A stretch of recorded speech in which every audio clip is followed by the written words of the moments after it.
KHTK HD1 Sacramento, KYMX HD3 Sacramento. From the Power Business Technology Toshiba Studios. Sactown Sports 1140. The Carmichael Dave Show. He's on the microphone when he's not on the microphone. He's playing a song, and when he's not playing a song, he's on the microphone, and then Boom! With Jason Ross. No, he didn't. Yes, he.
By the way, because you fooled me. I thought it was about this, as a matter of fact.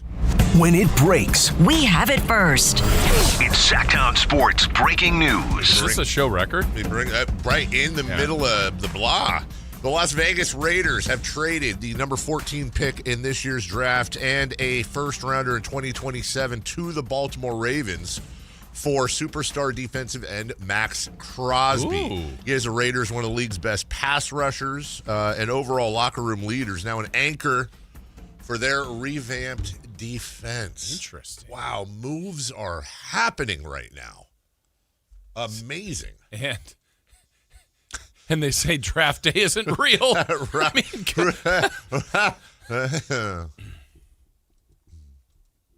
Yeah. So wait, would that be the sequel? Draft day 2. trade. Free agency? Yes. This time, Yes, nobody sir. knows what's going on. Wait, let me see. I gotta wait. Here's some more pancakes, Seattle. Yeah. You pancake eating. Oh, okay, good. I was looking because I got a little pimple on my lip yesterday, and those are the worst. Why'd you get it yesterday? I felt like the right day to do it. Okay. Pimple. It started, okay, herpes, Chris, whatever. You call it herpes. I also, by the way, am I sitting up too high? Or You are a giant. I am and I'm also at the kids' table. I'm a little Jason. Play at the game. I want to do sports talk too, by the way. Well, Chris is even shorter than I am. like you and Chris are kind of normal on the YouTube. And I'm Dave. I'm going to lower my. Fear me. Is that better? I don't know. Yeah, they're the worst ones. I'm not a I see teenager. it. Oh, right? God. No more smooches. I first detected it, well, maybe because of the smooches. I first detected it at like 11 a.m.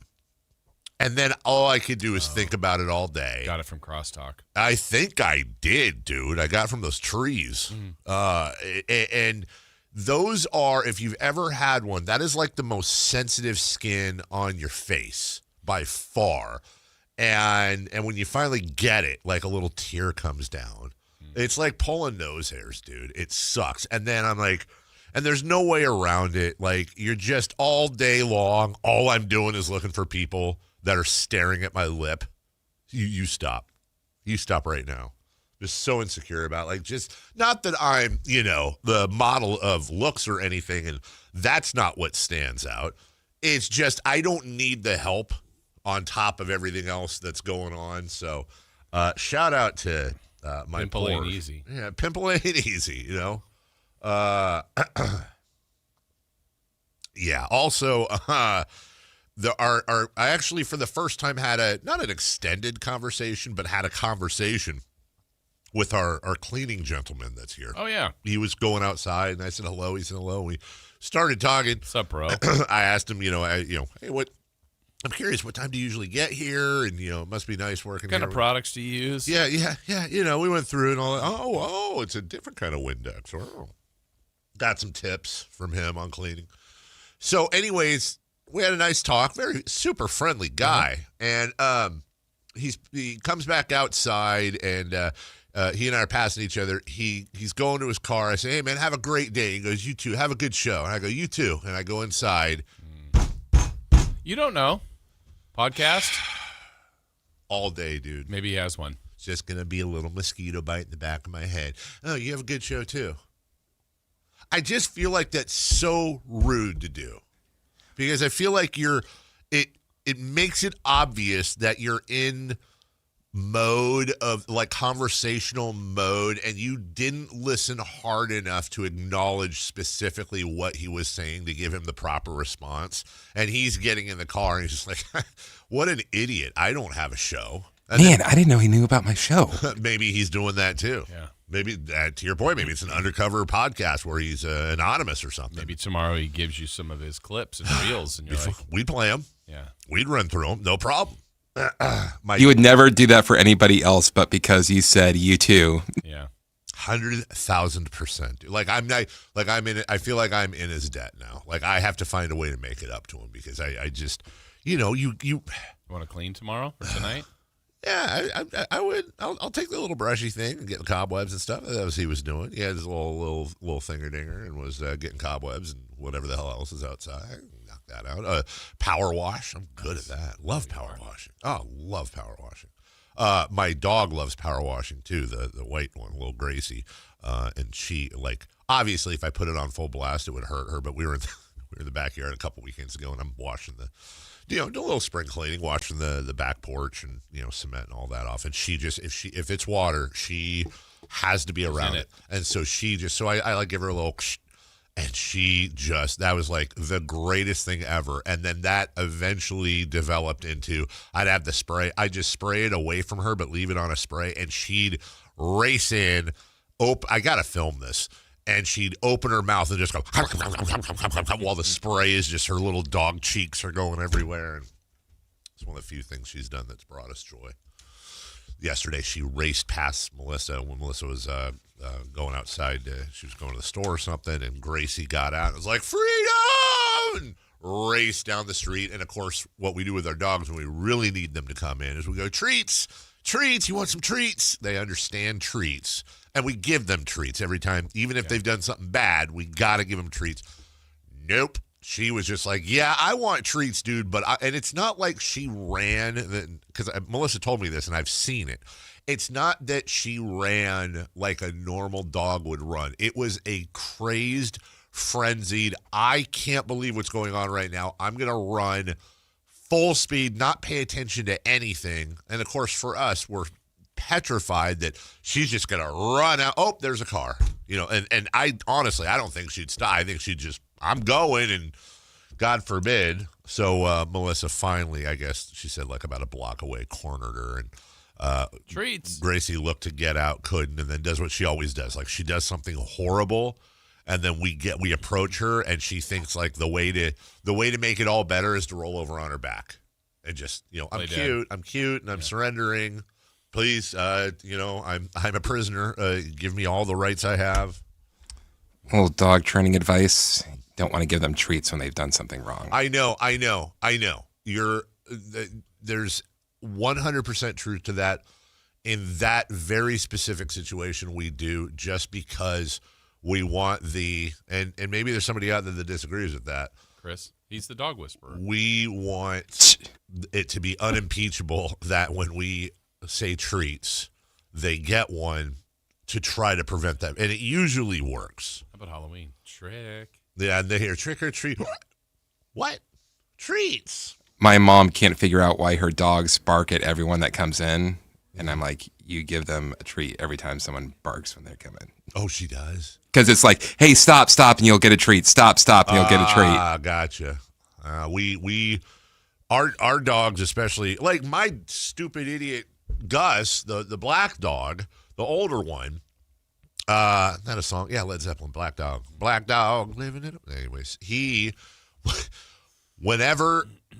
when I come home every single day, he is literally that doggy in the window. We have those blinds that are like long little rectangles. I don't know if you know what I'm talking about. Yeah.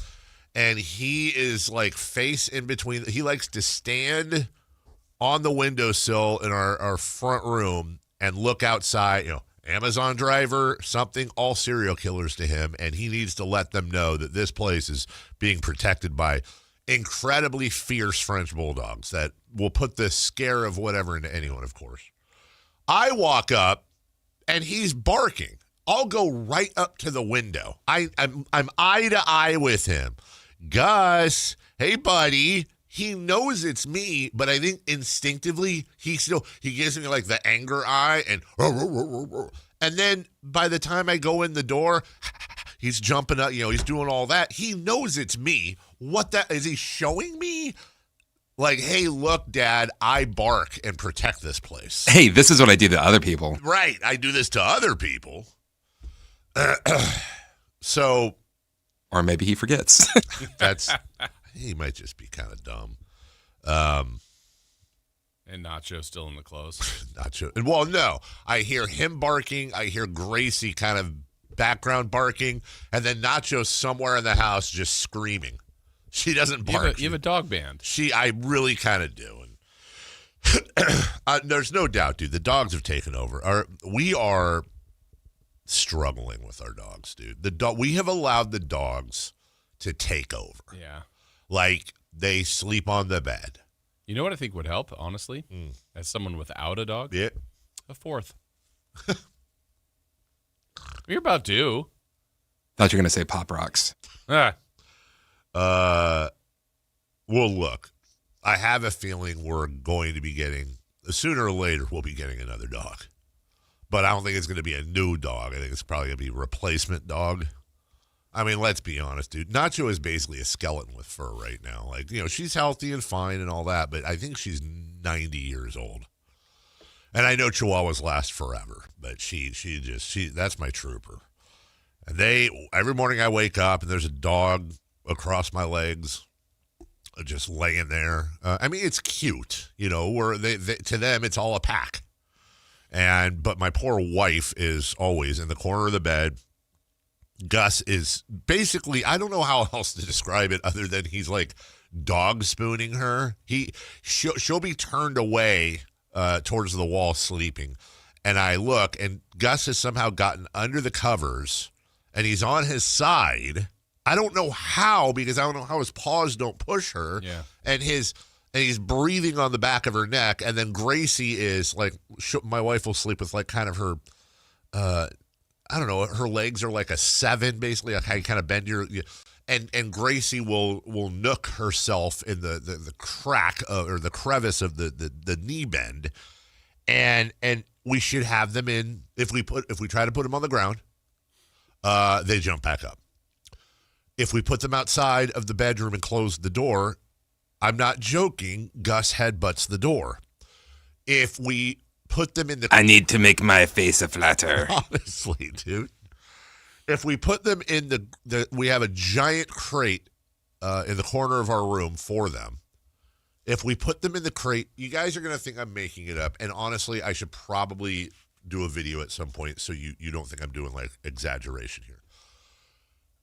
Gus is a super chill dog with the exception of 2 places. One, if he's in the car, he hates car rides, dude. He gets anxiety for car rides. So we have to do all this stuff to make sure he's cool and all that. Basically give him drugs. And if I put him in the crate, you have to put like AirPods in or something, which I don't do because it's all Maybe giving Gus AirPods. That's a great AirPods. That's a great idea. Maybe just little dog headphones. Mm-hmm. He does not like being in the crate, and he'll kind of. Now the answer is I think it's like a baby. How like you have to leave the baby crying sometimes in the crib so it'll go to sleep. Like we have to. Every day I come home. None of them with Mason? No, because we actually have a baby gate in our upstairs hallway to prevent them from going down there, because Nacho and friends like when we're gone, if we wouldn't crate them, they like to use that as a toilet. So we got really tired of having to go up there and, and our kids every once in a while step in something. So we baby gated that. So the dogs don't have access to either the kids' rooms down the hall, just our room, and our room's right by the stairs.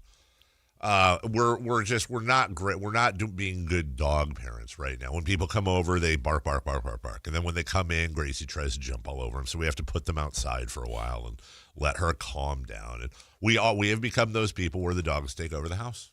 And I hate that.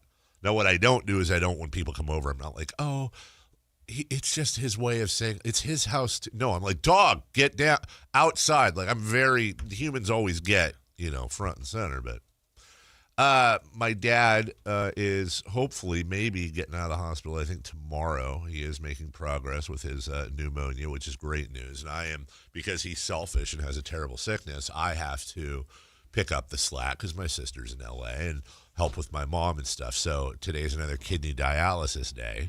And get the bag ready. Yeah, bag will be ready. I'm going there. My wife and I had to switch are going to switch cars because my mom needs my wife's car she can't be in like a super low car, and you got to put like the wheelchair in the back and all that. But what I discovered last time, and I expect will happen today. So you go into you have to ring, and then the doors open, and then you go into the floor of the dialysis floor. It's a super friendly team of people. And when I took her there on Monday, when we finally go through it, I had not been there before to this place. I'm rolling my mom in with her giant bag, and two of the, I guess I'll call them nurses. I don't know what the title is. Almost in unison go, "Hi, Carmichael Dave." And it took me no time at all to realize, through no surprise, that because my mom goes there 4 days a week, she, of course, will chat up everyone and anyone. And God only knows what she's told these people about what I do, did this, did that. I think one of my mom's favorite bits will be like, "Hey, do you know, you listen to, oh, yeah, that's my son." And then she'll come tell me that, they're diehard listeners or whatever, which they probably are not, but, she's proud of it. That's fine. And then it descended into I shouldn't say descended. It adjusted to a little mini Kings talk. And now, whereas that is not necessarily what I wanted to do, but I have now adjusted my list from engineers, my doctor, dentist, people that handle my food. I'm now going to adjust that to people who give my mother kidney dialysis on the list of folks that I'll just about entertain anything with. And because, let's be honest. So I expect there to be Kings talk today. A breakdown of the win and the merits or the bad, whatever, all of it. And it may just end up while my mom's getting hooked up and all that. I'm like, "Yes, Jeannie, go ahead." Yeah. "Oh, hey, I wanted to, oh, hey, Bob, your thoughts?" First time talker. First time, long time. Yeah. So that's fine. Fun. Yeah, we call it the Devin Carter game. That's where were you for the Devin Carter game? Yeah, or the Denver game. And the Denver Carter. And the Denver Carter. So, I mean, honestly. I think it was the most impressive scoring of the night last night in the NBA. Honestly. If you had played 4 quarters, you had 88. That is a tweet I have sent. I think you're 100% correct. I think when we're talking about, he didn't have to take 46 free throws. No. Got a big show for you today.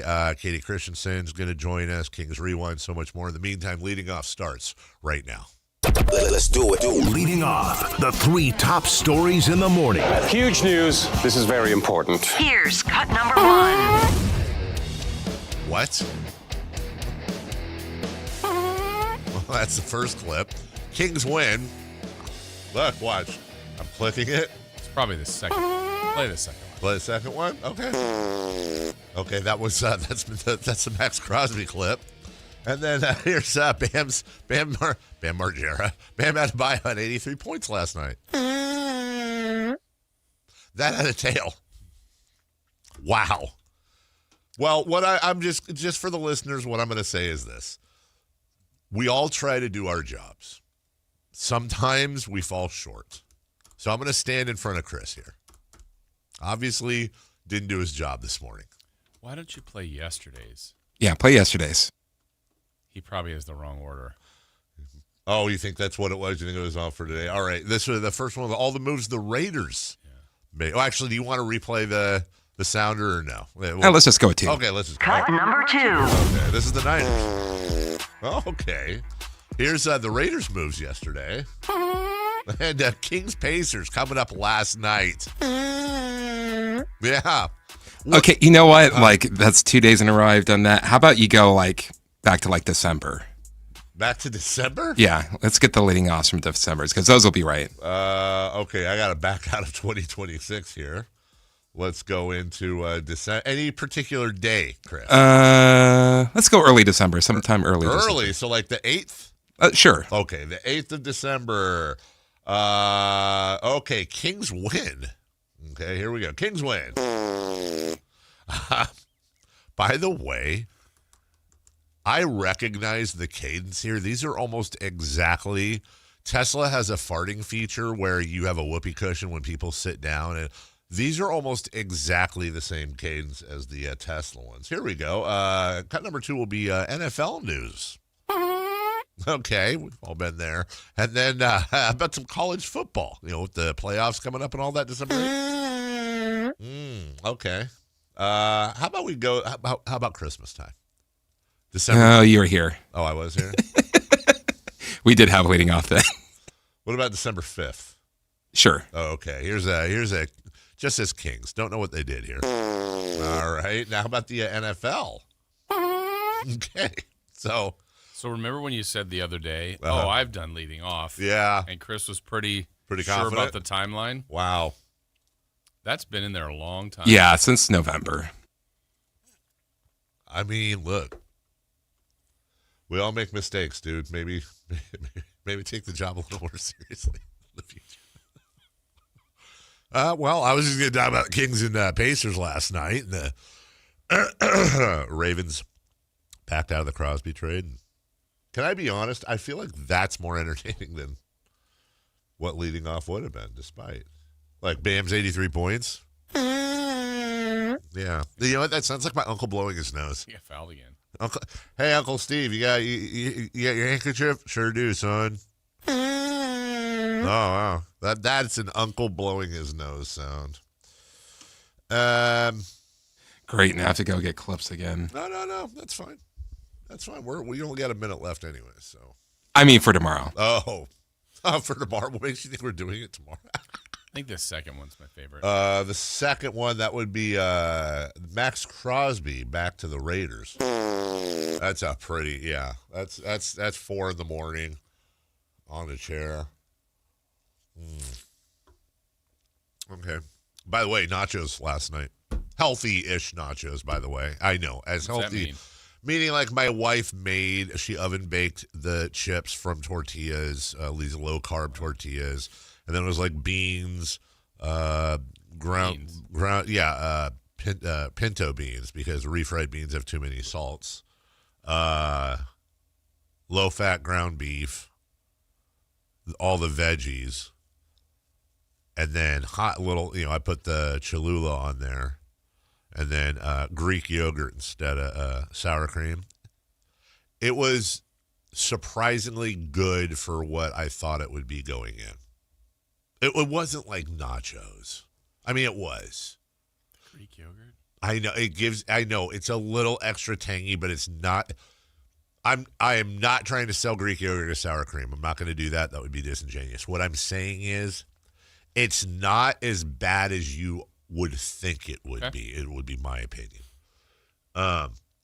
Also, I think we've had this conversation before, but as we go to break, can I just say, and you know this, I love visiting. I love visiting Mexico. I love the culture. I love the cuisine. I love everything about it.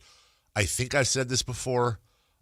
I cannot stand tostadas, and I don't understand it. And I'm 99% sure I've talked about this in the last couple months, but I just want to say again for the record, tostadas are trash, and I would like tostadas removed from. I don't like associating tostadas with Mexican food because it's a downfall. I think literally. I think tostadas give Mexican food a bad name. And I don't care if it's ceviche. Like, no.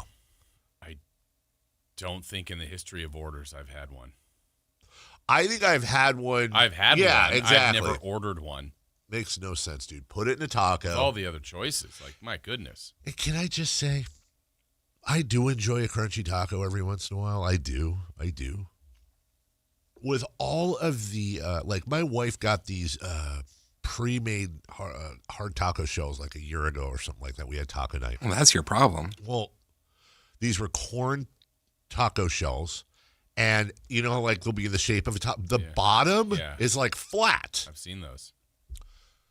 How have we not, and if we have, educate me, how have we not developed one of those shells, but one side is closed, if you will? So imagine an open-ended taco shell, but this side has a little bit of corn tortilla that goes up. Point being, you lift up the taco, nothing falls out.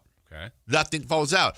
Everyone knows there's two challenges to eating a taco, okay? Number one, you got to balance so that it doesn't fall apart. Number two, when you get to the point where, you have the longest, the middle of the taco shell, and you have to, you can't do one bite. You have to do, the top bite. Half and then you half have to double bite, if you will. Yeah. I don't know how to solve that unless you made the taco just a straight rectangle, but then you defeat the purpose. But why not have shells with a closed back end? I'm not fully understanding. Yeah. Okay. So He wants a burrito. No, with a I hard don't shell. want a burrito. This is a crunchy taco shell I'm talking about. Yeah, I know the one you had that was probably flat at the bottom, Yeah. and then, yeah. Yeah. So I'm bringing up an image here right now. Okay. Okay, so see the taco shell there? that All right. one, uh-huh. But, okay, see how the tortilla kind of goes up Yep. there?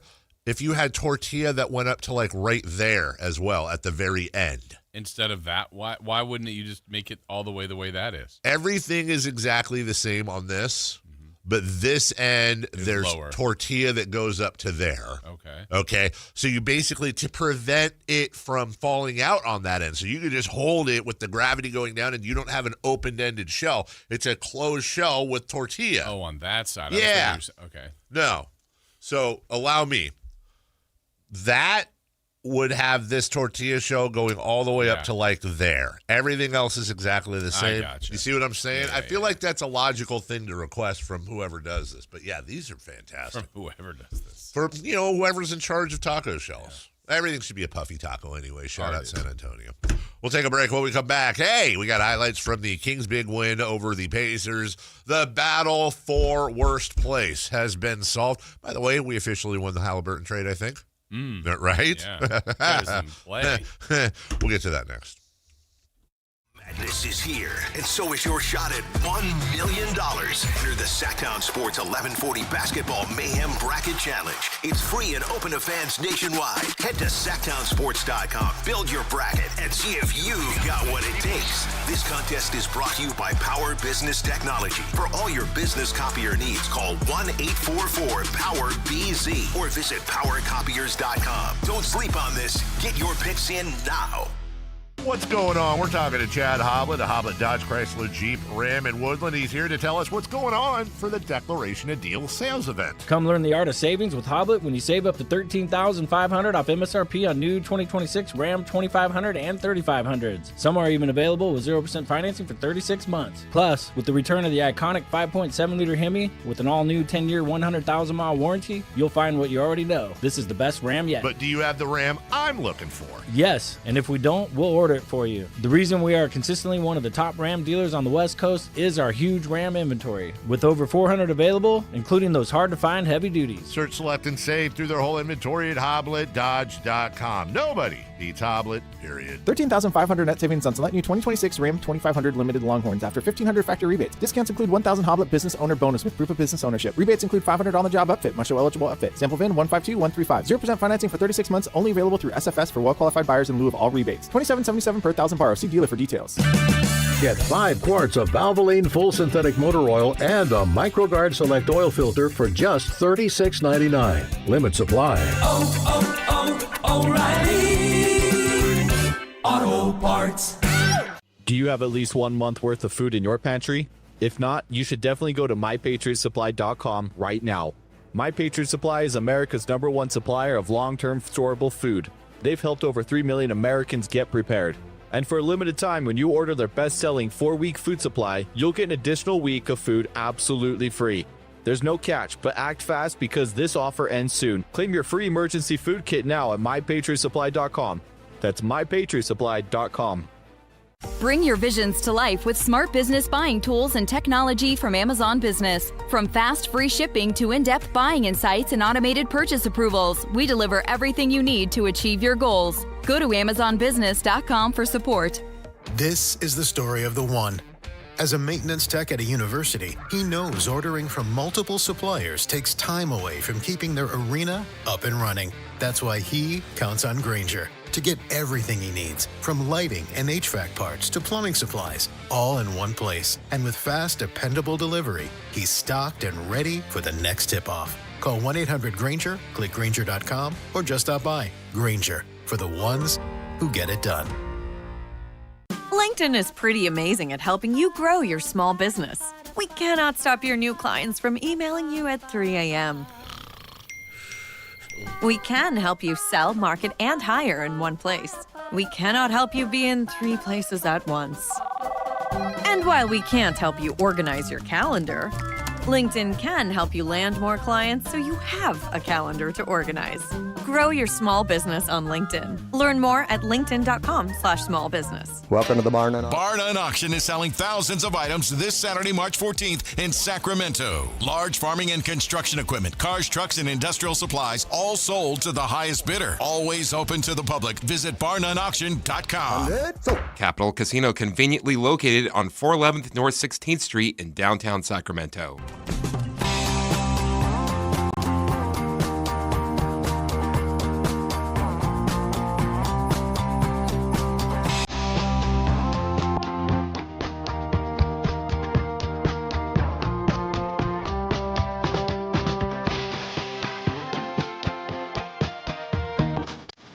Carmichael Dave Show with Jason Ross. Call or text at 916-339-1140. On Sactown Sports.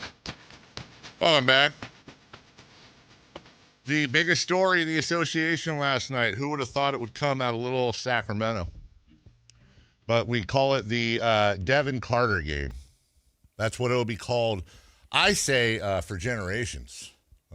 That's what I say. For decades. Yeah. I'll be remembering it for decades. Decades even.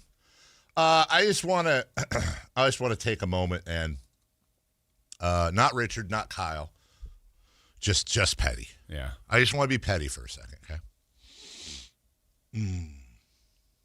Rough night for the Devin Carter Sucks fans. It's a rough night for them. Tough night. Now look, I've been around long enough to where I know one night does not make a Hall of Fame career. Yeah. And Devin Carter could very easily go out in the next game and go 2 of 11 and hit the side of the backboard 4 times. But a lot of us have been screaming from the rooftops. There is a player in Devin Carter. Mm-hmm. Like, we can relitigate the Monty McNair tenure, okay? But even Davion Mitchell, who, of course, in hindsight, Alperen Şengün was the pick. But even Davion Mitchell has turned out to be a fine NBA player. He's not an all-star, but a fine NBA player. The thing with Devin Carter was always a couple of things for me. Number one, I don't think people take into account enough that he basically missed his rookie year, which was last year, because of a shoulder issue. And it's not just, okay, he's healthy, he's on the floor now. It's, he's healthy, he's on the floor, and he has to now fit in. Imagine a merry-go-round going 100 miles an hour, and you have to jump on and jump off that merry-go-round. In addition to being a rookie and in the NBA for the first time and trying to catch up with the speed of the game and all the things you go through as a rookie. He came in February of last year, I think? That is an incredibly tough ask. Now, that doesn't excuse everything. I mean, the guy's definitely, made mistakes, and that shot has looked really rough at times. And he had a full summer league and he had a full training camp. But now all of a sudden you've got Russell Westbrook and DeMar DeRozan. You have the backcourt is absolutely packed. Quite frankly, one of my biggest pet peeves, whether it's Doug, whether it's the front office, whether it's both. If you ask me what is your biggest issue with what they've done this year, I don't know if it's number one, but right up there, it's play more Devin Carter. Yeah. I don't care. I don't care what you're going to come back at me with. This is a team that is so... This is not a team in a position to be nitpicky. This is a team where you have to establish what you have or do not have in somebody, and the only way to do that often is going to be with playing time and experience to see what the hell they have. And they even moved 2 guards to free up the logjam a little bit, and it didn't really... Yes. It opened up some time for him, but I think if we go back to last night, the important thing to remember is Malik Monk didn't return. That's and right. Carter didn't play in the first half, so I'm going to go under the assumption if Malik was going to play in the second half, absolutely right, we may have not had this Devin Carter game. I think that is a very, very fair assessment, especially since it was a close game. It's not like he most likely wouldn't have gone in some sort of a blowout situation. That was not the case last night. I want to remind everybody that the Kings have control of Devin Carter for at the very least 3 more years. They have next year, they have the following year, which is their team option, and then they have the qualifying offer the year after that. I'm not saying that Devin Carter is the answer to all our prayers, and I don't want to overstate the thing, but what I will say is this. I just want every Kings fan to imagine, had Devin Carter been moved at the deadline, which I think was a very possible thing, and we know that Devin Carter was a part of those Jonathan Kuminga talks. Had Devin Carter been moved, let's say he played for the Warriors. All right, I'm just, whatever. And we're watching that happen last night with Devin Carter. That would be a decent part of the show today, as we'd be killing the front office. And once again, so I don't know that obviously he's not going to do this every night. Right. I don't even think I am willing, as a Devin Carter fan, to say that last night was an anomaly. I think that's fair to him. But I do believe there is a player in there that I think I don't think he's ever going to be an offensive juggernaut. I don't think he's ever going to be, like with Davion Mitchell sometimes. We'd see him hit a 3 in that beautiful rainbow, and you're just like, wow, that with his work ethic, this could be a guy that could be... Well, he hasn't turned out to be that. Yeah. But guys like Devin Carter also that are incredibly active on defense, super athletic. By the way, let's not forget, too, he had 24 points in 16 minutes last night. It should have been 26 points in 14 minutes or 16 minutes last night. He completely blew the dunk. He did. He blew the dunk. It's what it is. Had he laid that up, he'd have 26 points. When everybody gets on a hot streak, I watched a clip yesterday of Manute Bol hitting 6 consecutive 3-pointers against the Phoenix Suns in a game. Everybody's going to have these nights. But I think, for example, you hear all the Keon Ellis stuff. I know part of that is the system, who he's playing with, and that's no disrespect to him, but I think he's on the right fit. But for me, that is, if you ask me what was the biggest mess up the front office made so far, it's probably that, only in the case that not the trade itself, but going back to, I think in hindsight, I wouldn't have signed Dennis Schroeder. I would have used that money to extend Keon Ellis, and then we're done. I just don't think the Sacramento Kings can afford to be picky and choosy on incredibly active, defensive-oriented young players who still haven't figured it out yet. Those are the guys you have to hold on to. So who knows? Because we could be going into next year, and this is why it's important to me, with I'm being super optimistic and blue sky right now, Jason. A guy who appreciated the opportunity and agrees to a very workable extension in Precious Achiuwa, okay? Maxime Reynaud, who's basically a walking double-double at this point. Neat Clifford, who is beginning to come into his own, and we see the flashes of a very good player there. Dylan Cardwell now gives you your goalie and your defensive stopper, and also an emotional boost. And Devin Carter, who hopefully will continue to develop into something. Oh, and by the way, and then you bring in AJ DeBonta, or you bring in Cameron Boozer, or whomever it is, and that to me, combined with some maneuverings. Yeah, that's the key part, because right now all the veterans are still there. The worst case scenario, I mean, I shouldn't say worst case, but or you have all of it for another year and then everybody drops off at the end of the next year. You endure another year of lottery, but now you're going into year 3 of this and you're going, okay, we have a rotational core and we have 2 young guys, one in particular, and whoever they get this summer, that we can absolutely build around. That's the vision, and I think guys like Devin Carter should be a part of that. We didn't get to highlights. We will later when we come back. Hey, we're gonna talk about basketball. We're gonna step into college basketball. The madness just getting started. Jim Les traveling this morning. We will not have him. We'll still talk about UC Davis and hopeful, perhaps, future King having a crazy night last night. We'll talk about that next. Live and local. With everything 49ers. Intercepted by Fred Warner. Dives for the end zone. Touchdown! San Francisco! Bob Paul George went up and caught the ball. Touchdown!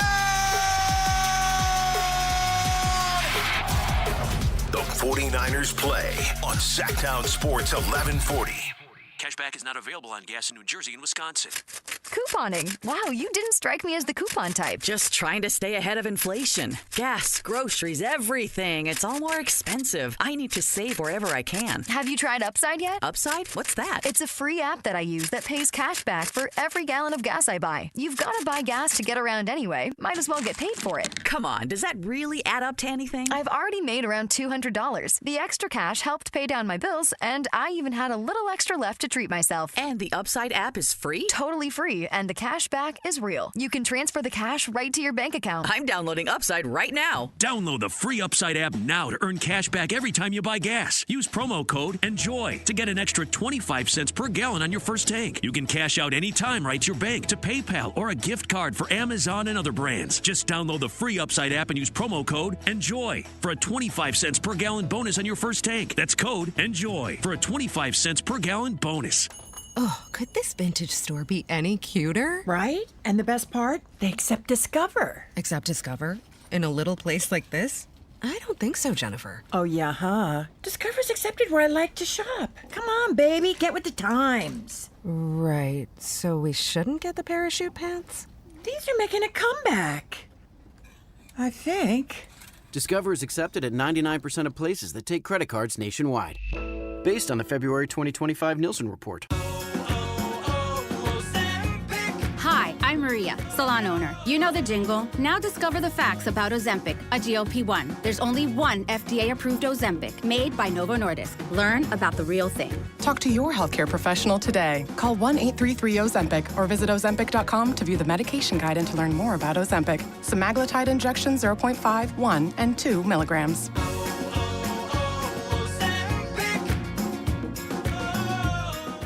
If your business depends on reliable vehicles, it's time to upgrade your fleet at myelkgrovechevrolet.com. We specialize in fleet pricing, bulk discounts, and fast approvals, so your team stays on the road and on the job. From work trucks and vans to fuel-efficient sedans and SUVs, we have the inventory, service, and financing to keep your business moving. Call or visit myelkgrovechevrolet.com today and ask about exclusive fleet savings. myelkgrovechevrolet.com, driving business forward. Injured and you're considering an LA law firm looking to charge you 45% to 50% in attorney's fees? That's overcharging. Ashton & Price has been around for over 25 years, and I can tell you no matter how complicated your injury case, you should never be charged 45% or 50% in attorney's fees ever. Direct, experienced, unrelenting, and honest local representation matters. It's called Home Court Advantage for a reason. Ashton & Price serious local attorneys for serious people with serious injuries. So for the best local advice, don't think twice. Call Ashton & Price. Cashback is not available on gas in New Jersey and Wisconsin. Couponing. Wow, you didn't strike me as the coupon type. Just trying to stay ahead of inflation. Gas, groceries, everything. It's all more expensive. I need to save wherever I can. Have you tried Upside yet? Upside? What's that? It's a free app that I use that pays cash back for every gallon of gas I buy. You've got to buy gas to get around anyway. Might as well get paid for it. Come on, does that really add up to anything? I've already made around $200. The extra cash helped pay down my bills, and I even had a little extra left to treat myself. And the Upside app is free? Totally free, and the cash back is real. You can transfer the cash right to your bank account. I'm downloading Upside right now. Download the free Upside app now to earn cash back every time you buy gas. Use promo code ENJOY to get an extra 25 cents per gallon on your first tank. You can cash out anytime right to your bank, to PayPal, or a gift card for Amazon and other brands. Just download the free Upside app and use promo code ENJOY for a 25 cents per gallon bonus on your first tank. That's code ENJOY for a 25 cents per gallon bonus. Welcome to the Bar None Auction. Bar None Auction is selling thousands of items this Saturday, March 14th in Sacramento. Large farming and construction equipment, cars, trucks, and industrial supplies, all sold to the highest bidder. Always open to the public. Visit barnoneauction.com.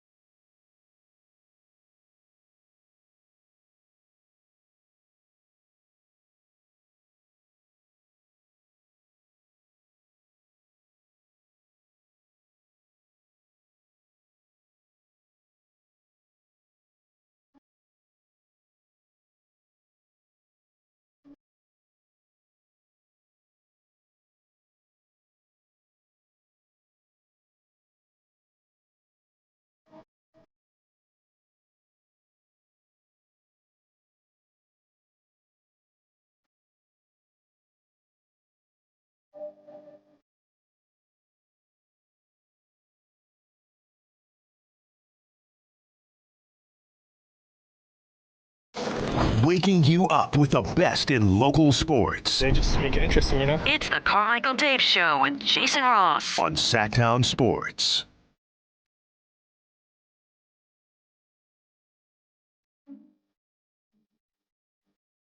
Saw some texts before we went to break. Text? Chats. Texts. You know. Chats. And good morning to everybody. Good morning. Welcome in. It's interesting. This is such an interesting season. Celebrating performances in games against the G League.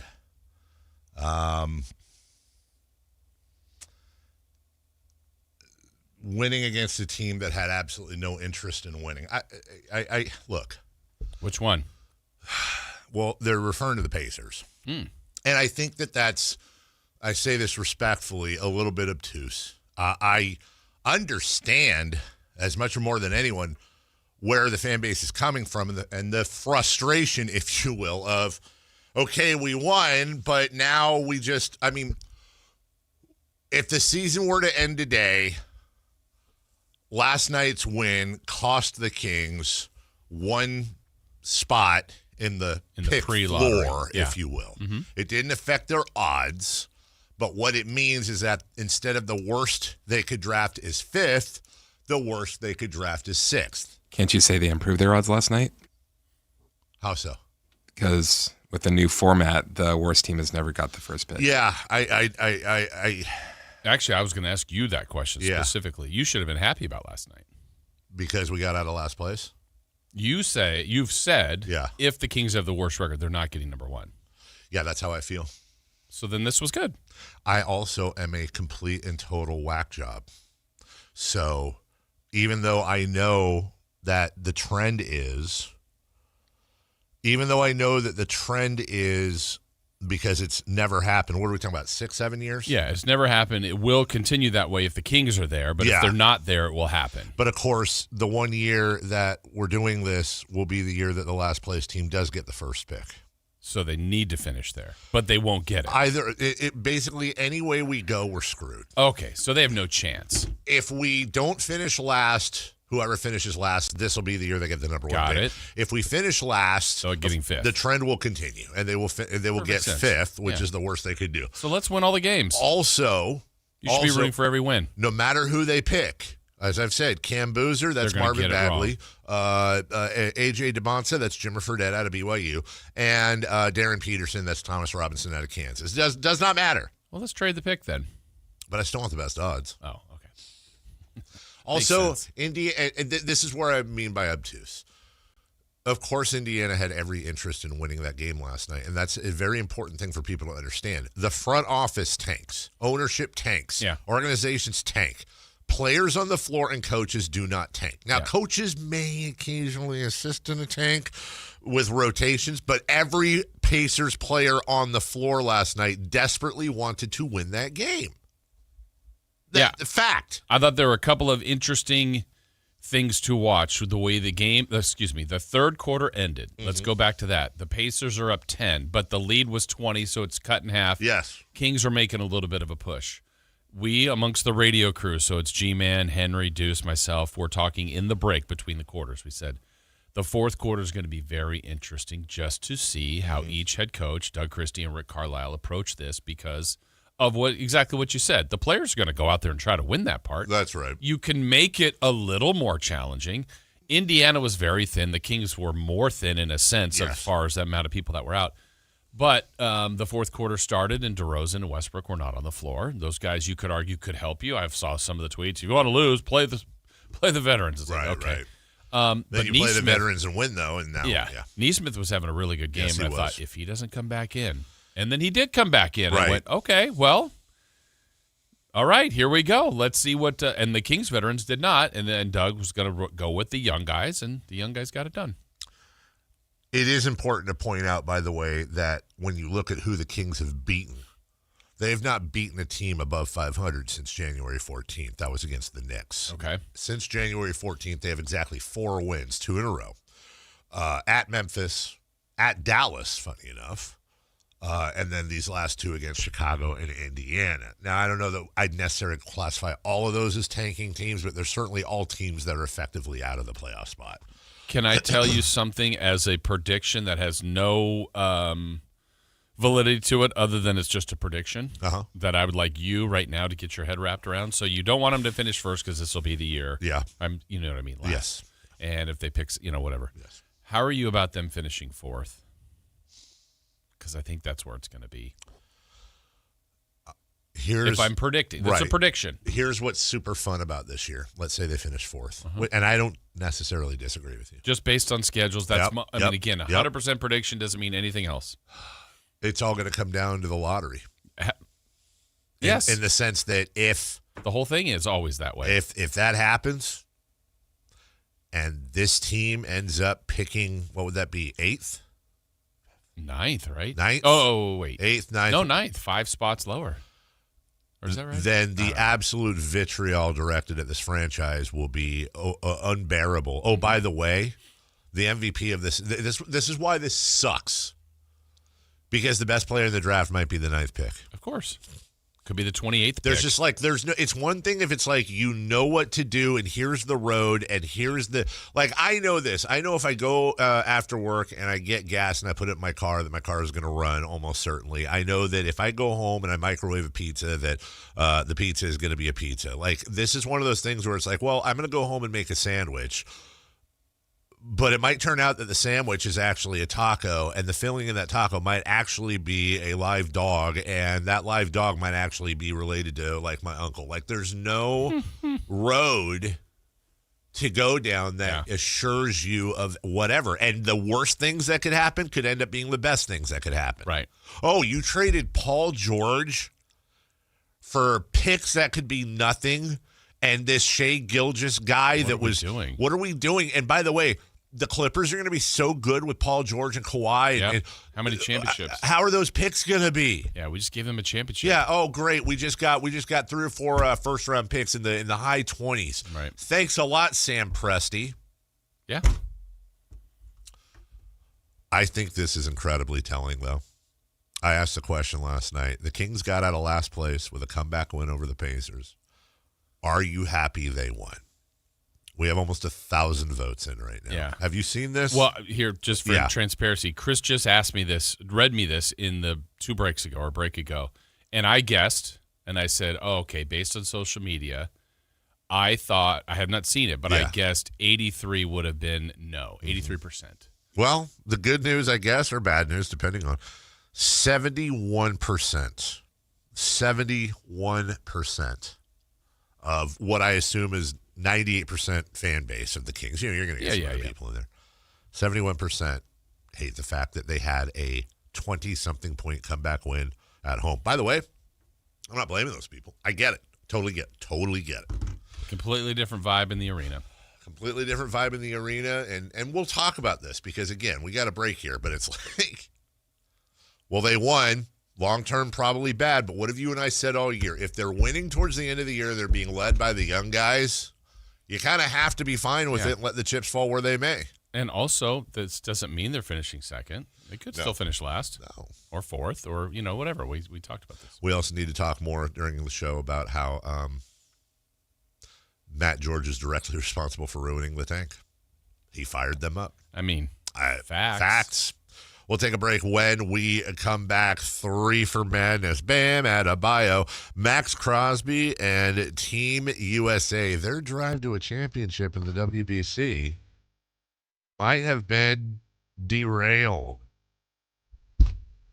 Unlike your drive towards saving money, their drive will never be derailed at Hoblet Dodge, Chrysler, Jeep, Ram, and Woodland. Love talking to Chad Hoblet. Love finding out what's going on up there in new and interesting ways for them to save money. The new Ram truck, what a great thing to get with spring coming up, summer, going outdoors, packing up the family and all the gear. And you're heading up the hill in luxury on the inside, but you got a hardcore vehicle on the outside prepared for anything. You know, lease a brand new 2026 Ram 1500 Laramie for as low as $399 a month for 39 months. That's $13,000 off MSRP on a brand new 2026 Ram truck. I don't know how they find all the savings, but they are a 5th generation family owned and operated dealer. And I know in talking to them, the goal has always been and continues to be to serve you and save you as much as possible. So search, select, and save through their whole inventory at HobletDodge.com. Nobody, and I do mean nobody, beats Hoblet, period. We'll take a break. 3 for Madness next. Download the Sactown Sports app. Sacramento sports in your pocket. This is Sactown Sports 1140. This is the story of the one. As a safety manager at a manufacturing plant, he does everything he can to keep his coworkers safe. From finding ways to reduce risks to keeping safety supplies in stock. And for that, he relies on Grainger. Grainger offers a broad range of quality products and next-day delivery, so he can always play it safe. Call 1-800-GRAINGER, click Grainger.com, or just stop by. Grainger, for the ones who get it done. Power Business Technology is proud to be a 100% independent, locally owned and managed Toshiba copier dealer. Local ownership cuts out the red tape, allowing ourselves to never be too busy to personally answer the call when our clients need us. Recognized for excellence in service execution, training, and customer service, we're proud to be named a Toshiba ProMasters Elite Dealer since 2021. Contact us today for all of your business printing needs at 844-POWER-BZ. That's 844-769-3729. Or visit us at powercopiers.com. Check engine or ABS light on? Take the guesswork out of your warning lights with O'Reilly Veriscan. It's free. Ask for O'Reilly Veriscan. O'Reilly Auto Parts. You still thinking job change in the new year? Yeah, I need something that's in high demand and more stable in this economy. IT? Yeah, cybersecurity, maybe even AI. That's what I did. Really? How? Went to My Computer Career. You don't need any prior experience, and you could start your new career in a matter of months. A lot of IT pros go to school there, too, to level up. Sweet. Are classes online or on campus? Both. Wow, I'll check it out. Thanks. Make this your year. Take the free career evaluation now at mycomputercareer.edu, an Elite CompTIA certification partner. Financial aid is available to those who qualify, including VA benefits. Every business starts with an idea. With smart business buying from Amazon Business, get everything you need to grow in one familiar place. From office supplies to IT essentials and maintenance tools. Ready to bring your visions to life? Learn how at amazonbusiness.com. A's fans, the 2026 season is coming fast, and single game tickets are on sale now. Be there for an exciting season packed with theme days, giveaways, and firework nights, including bobbleheads, jerseys, hats, and much more. And getting in is easier than ever. Tickets start at just $8 for select April and May games. From opening day to unforgettable summer nights, there's something for everyone at the ballpark. Get your tickets today at athletics.com/tickets and be part of the excitement this 2026 season. Hi, I'm Maria, salon owner. You know the jingle. Now discover the facts about Ozempic, a GLP-1. There's only one FDA-approved Ozempic, made by Novo Nordisk. Learn about the real thing. Talk to your healthcare professional today. Call 1-833-OZEMPIC or visit Ozempic.com to view the medication guide and to learn more about Ozempic. Semaglutide injection 0.5, 1, and 2 milligrams.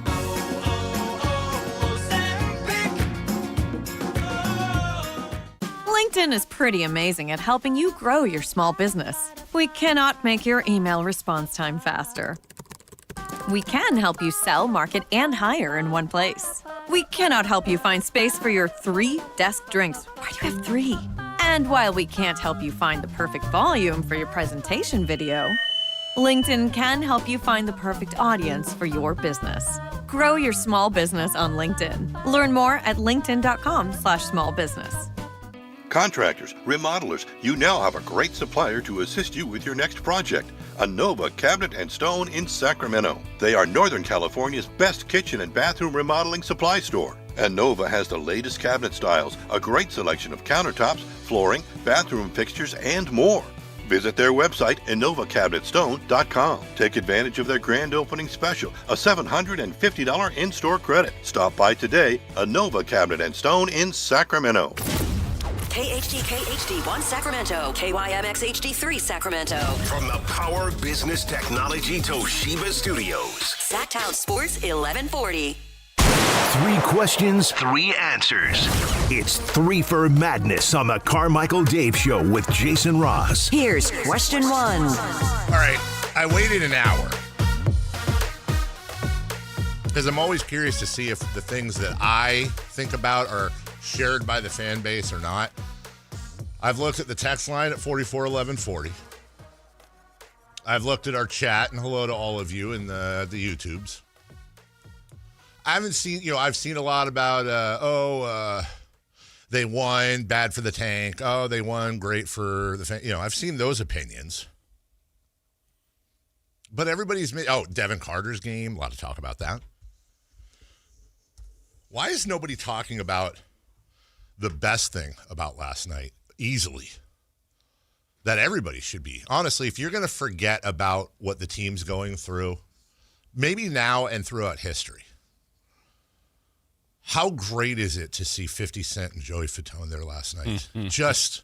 I thought you were going to say Tyrese Halliburton's stupid team losing. No. Now listen. I'd be the last guy to disrespect either of those dudes. 50 Cent's 50 Cent. He's a global icon. Joey Fatone, probably the best song ever, his group, about a team that has 3 consecutive weeks off during the season. But it did occur to me last night watching 50 Cent light the beam. And by the way, I understand the nuance in what I'm saying, and it could be an eye roll. You know what I'd like to see after a win? I'd like to see a season ticket holder get to light the beam. I'd like to see a fan light the beam. Wouldn't that be great?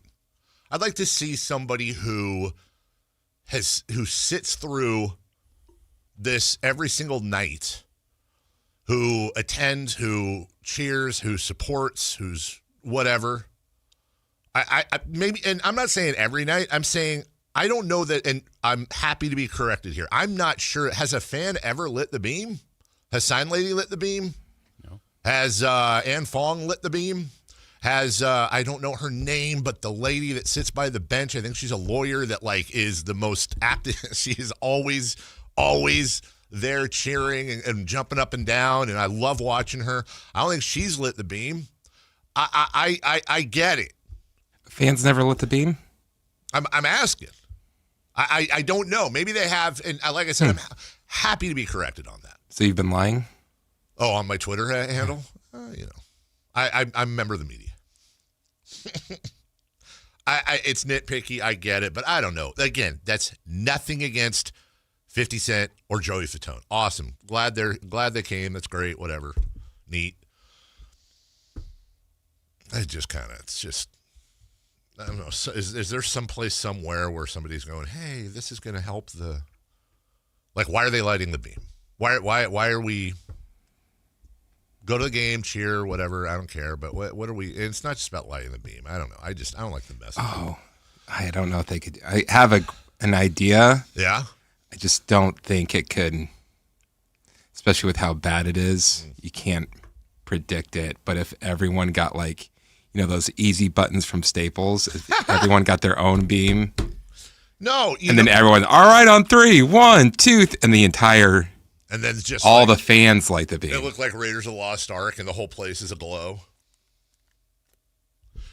If it's me, I'm bringing out a fan every single night. Really? Anytime there's a win, I'm bringing a fan, and it's going to be that fan with the beam squad and whoever, and there's a bunch of hands that go in, and you got player representation, you've got international icon representation on those nights, and you have fan representation. Hell, I'd make it a season ticket holder thing. I'd say, they've got these on-court experiences we were talking about. It's a pretty damn good on-court experience.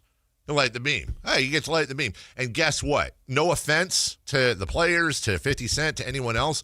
I'm pretty sure the fan that gets to go light the beam, and not just about on the floor. I'm saying people in Section 218, make it randomized. Hey, guess what? If the Kings win tonight, you get to light the beam. Oh my God, that's amazing. And then you light the beam, and then you get a little photo of you lighting the beam, and it's on video, you're showing all your friends, I got to light the beam. That is a free, easy win for everybody, and I like the message. It's about the fans. It's about the supporters. It's not about 50 Cent. It's not about Joey Fatone. God bless him. But I want to see Fred in Section 118 light the beam. I don't think that's unreasonable, but I got a question for you. I got an answer. If someone were to come to you before the game and say, hey, just giving you a heads up, Kings win tonight, you're lighting the beam. I leave. I know they're losing.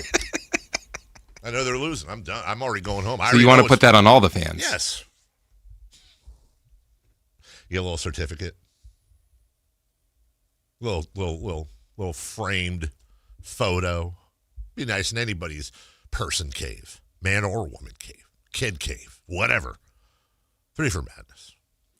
Question one. I'm for just the players.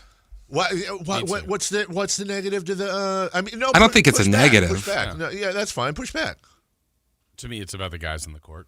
But then why is 50 Cent lighting the beam? Yeah, I'm against that too. I wasn't suggesting that. Oh, okay. So you're saying players only. Yes. Okay. I see the logic there. Now I think, and it should be a switch. How does it sound, Chris? Though. Yeah. I think it's a free way to make a memory for somebody. Yeah. But I understand what you guys are saying, and I wouldn't hate that either. All right. And I know we got a lot to cover here. This was a very important question somebody asked me during the break, and I wanted to make sure I remember to ask you guys. Are tater tots French fries or hash browns? If they hash browns. Are they? If they had hash browns. They're tot-shaped hash browns. Yes. That's the absolute. I haven't voted in this poll yet that's out, but I'm going to go ahead and vote and see. Yeah, 75% say hash browns, 25% of those voting French fries. Those people pour their milk into the cereal bowl first, then the cereal. Question one. I might loaded. They have great loaded tots. Okay. I was like, grape loads. question was. Isn't that where you get your haircut? Bam Adebayo scored the second most points in the history of the NBA last night when he put in 83 points. But it wasn't without controversy. What did you think of his performance? All right, macro, micro. In the macro, I can't remember what player or somebody said this. Oh, it was Giannis, I think, said this. 20 years from now, I don't remember how many free throws Kobe had. I think I might because I saw the stat last night. Yeah, but I didn't. I don't know how many free throws Wilt did. Wilt was a man. Didn't happen. Milt amongst boys. Wilt was a man amongst boys. Wow. Milt amongst boys. And let's be honest. I mean, Jalen Rose. By the way, I was thinking about this the other day. Is Jalen Rose the father of all Jalen's? Is Jalen Rose the patient zero of Jalen's, or am I missing a Jalen? Because Jalen is a massive name in the NBA right now. Is Jalen Rose I'm not saying is he the first person in the world. Right. But it feels like it. It doesn't First feel one in like the pop culture. He's patient zero of Jalening. And there's Jalen, there's Jaylin, there's all kinds of Jalen's. Yeah. But I think it all comes from Jalen Rose. Yeah. So Jalen covering Kobe Bryant, by the way. Jalen hanging out with Kobe Bryant while Kobe scored his. In the long term, I don't think it's going to be tremendously controversial. It's Twitter, it's social media. Yeah. It's going to be Mickey Mouse. It's going to be asterisk. I think anytime you score 83 points in an NBA game, it is a phenomenal accomplishment. I actually watched a video somebody put together last night, and it was all of the fouls committed against Bam Adebayo. It was a super cut of all the fouls. I didn't see any egregious foul, shouldn't have been called. They were fouls, and he had to make the free throws. Right. The problem I have is you're doing it against Washington. They were calling timeouts and fouling on purpose, and they were obviously aware of that. But also, I like that, for example, I can't remember how many he had going into the fourth, but I can pretty much guarantee you had Eric Spoelstra said, yeah, this is a blowout. We're going to sit you for the fourth. Half of sports talk today would be about how coaches and everybody needs to have a better grasp on history, and the fans had the opportunity to see something amazing, and they took it. It's like the guy with the perfect game that you pull after 7 innings because he was on a 70-pitch count. Right. So there's no way you can win. It's a great accomplishment. Congratulations to him. Yeah, it's a little eyebrow-raising, but my answer to that would be Kobe's was a little eyebrow-raising. Wilt's is a little eyebrow-raising. They're obviously all doing the same thing, so it's fine. I think it's really difficult to have a night like that in the NBA and not have it feel a little bit unethical. Yeah. I mean, I think inherently it's there. He took a high volume of shots. I think when it started, when you look back at the totality of the night, what he did in the first quarter is so phenomenal. Yes. To have 31, that's probably the most authentic the game was for him. Yep. He was playing in the flow. They were guarding him the regular way they were going to do it, and he went off. And then it was now we're starting to talk he's getting into special numbers. Now, I think he had 60 or 62 going into the fourth. Okay. And most everything in the fourth was fouls, free throws. Yeah. But look, I mean, it's such an outlier, though. I think that's the hard part. Last night when we're tracking it, we're pretty early in the pregame going, man, he's having a night. And I go, if he can get to 70, there's 11 people that have done that. Right. And then the separator day was if he gets over 73, because then it was he's going to be in the top 4. I go, Bam, who averages 18.9, will be in the top 4 all time. Jason, if I remember correctly, to your point, now that you're saying that, didn't Shaq and David Robinson both have something up there? And weren't both of those scenarios the last day of the season when they were fighting for scoring titles? Yes, and then Robinson went for 61 or something. Crazy. He needed whatever number and he got it. And yeah. So, I mean, the other thing it did to me was generally when something like this happens, it's a talking point, obviously, throughout the league. So now it just, for the first time, I went, you know what? Is 100 possible? He made 7 threes. Yeah. Bam's not generally, took 23. He's not, a night where Steph or somebody just has something crazy going, and it has to probably be early. And then Like Kobe's last game, I think when he scored 60 was one of the great things. But I think he took all but one of the shots in the fourth quarter, and you just it's his. Let him go.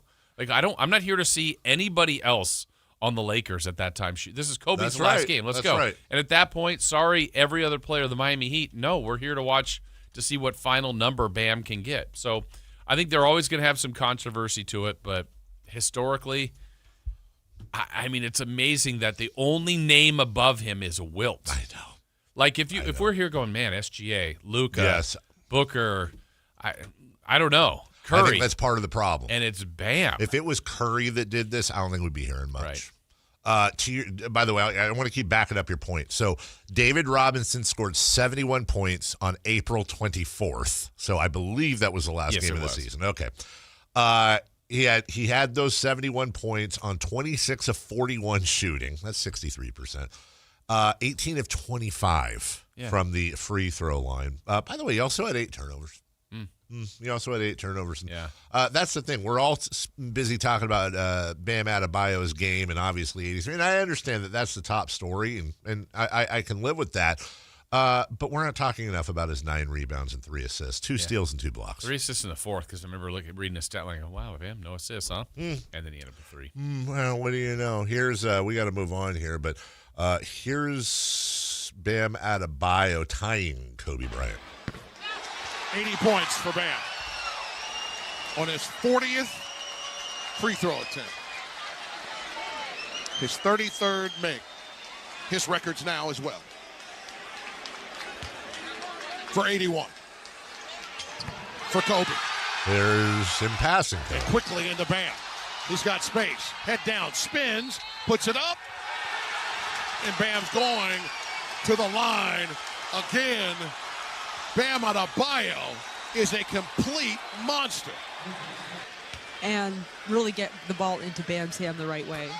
Only Wilt Chamberlain has more points in an NBA game in association history than Bam Adebayo, who has 82. 83 for Bam Adebayo, 36 of 43 from the line, both records. Interesting. What a night. What a night. Yeah. I mean, it's not 22 points in a quarter. No. Yeah, but make your free throws. He could have gotten 90. I don't disagree with what Chris just said. Had Bam Adebayo made 100% of his free throws, he would have had 90 points last night, which, by the way, it honestly sounds like 3 times more impressive than 83. Like 90. Because Kobe got into the 80s. Yep. He would be the only guy in the 90s. Second guy. Oh, I'm sorry, other than Wilt. Yeah, Dirt. Anyways. Yeah, Wilt, by the way, I think it's, did I see it right? 6 times over 70? Wilt had the 4th highest now, 78. That's just so stupid. It really is. Yeah, but that's when the key actually looked like a key. I mean, look, playing against plumbers, right, Dave? Somebody's asking if you got a urine sample last night. Yeah, probably. Did you also hear him kind of calling out Dwayne Wade? No. No? Okay. I'll find that. Question 2, please. Question 2. You both praised the Raiders trade of Max Crosby. Now it's been rescinded. What should their next step be? Dwayne Wade had made a comment about how there's no buzz in Miami about the Heat. And both Eric Spoelstra and especially Bam Adebayo, I think, took exception. This is quite interesting. This could help. First of all, this man talking about ain't no buzz and he want to be out. He 45. Take your ass in the house. But, you know, he's just, I don't know what he's trying to do, actually. Like, I don't know if he's trying to, like, rile us up or, like, he got to understand we went through COVID. It's a different time. But all that said, I feel like it's a lot of buzz tonight, not only here, but in the association. What? Take your ass inside? Yeah, what's that? That's what old people need to do. Oh. I think they went through COVID. They did. My goodness. What a hero. Oh, sorry, that's Tyler. When you're old, you have to go inside. Yeah. Anyways, Dwayne Wade said that. I'll just say this: Dwayne Wade said that 6 days ago. Wow, it worked. Bam had 83 points. Good work, Dwayne. I mean, I'm sorry, Hawaiian. but did he perhaps? There's definitely buzz going on right now. And the Heat have not lost. They have won 6 in a row since Dwayne Wade said that. Hero, leader. Yeah. Take your ass inside. Yeah, we praised the trade of Max Crosby. I still am praising the trade of Max Crosby, and I haven't seen much of this. Actually, I don't know that I've seen any of it. I really hope there's not a single Raider fan out there that's like, once again, our front off. No, dude, it's important to understand. When teams make trades, they already have looked at medicals. The Ravens were very aware of what Max Crosby has been through, and it would shock me. The only reason I'm not saying they did it for sure is I don't want them to sue me for slander if I'm wrong, but right. I would sell my house. I would give it away to charity if I found out that they didn't speak to Max Crosby's doctor before they officially made the trade. This is a matter of just normal process. The Ravens have done this before. The Ravens have backed out of at least 2 other deals in the last 10 years where they have made the deal and then backed out and blamed it on a physical. And I don't know that any other team has done that. And if they have, we haven't heard about it. This was a garbage move by the Ravens. This is a move that has pissed a lot of GMs. If you believe Adam Schefter, if you believe Ian Rappaport, guys that are connected who are talking to their GMs in the front offices, they're all basically saying the same thing. This is a Bush move from the Ravens. It's not surprising. They have the worst reputation in the league when it comes to a front office. You remember Jason La Canfora? Yeah, of course. So he is based in Baltimore. And he was just absolutely grilling the team yesterday. I'll read you what he said because this is in his hometown. Let's see. The Baltimore Ravens aren't winning anything with this fraud front office. The team president is the worst GM in NFL history, and the GM is overmatched and should have been fired before the coach. Ozzie Newsome's GM family tree is filled with failures, and his replacement is one of them. He goes on to say, people are scared to speak the truth in this town. Ozzie Newsome handed this egomaniac a 14-win roster, and he did crap with it, but run it down. Ignore the pass rush, believe his own BS, and sign the wrong guys. Just got off the phone with 2 GMs. Neither is buying the Ravens' failed physical narrative, not by a long shot. Good luck finding agents and teams to trust you in negotiations now. It's also not sitting with the Raiders either. They could have asked and received for further medicals on Max Crosby way sooner. And then way sooner. And then we find out today as we come in that Trey Hendrickson is signing with the Ravens. And same guy, Jason La Canfora, says Trey Hendrickson actually has more medical red flags than Max Crosby, but the Ravens get to keep their picks. What really went on here? I think it's interesting. I don't know if the Ravens technically broke a rule. Right. But I think the league's going to take a big look at this because this isn't good for anyone. And now the Raiders have a bunch of free agents that they've signed based on that cap room. They've said, according to... They're going forward. They're going to go forward. Yeah. And Max Crosby's headed back to the Raiders to keep him. I honestly probably not at this point. I think but they got such a good trade. Now it feels like because now we'll compare if they do deal him whatever they get in return. Yes, and it does feel right now that it's going to be less. I think so too. Right or wrong? Well, as a GM, why would you offer more? Right. No, I don't blame the. That's exactly GM, right. But like, what do you accept if you're the Raiders? Then do you also go, you know what? I like what we've added. But we also do like Max Crosby. That's right. I mean, could they come back with him? I think a lot of that also is, how does Max feel about that? Right. You know, is he like, man, I'm even more fired up now, I got a chip on my shoulder? Or is it like, you know, you and your wife had a 2-week fight, yeah, you tried to shack up with somebody else and they rejected you, or is your wife gonna let you come back? Remember him in Flock Nation? Yeah. It's a mess.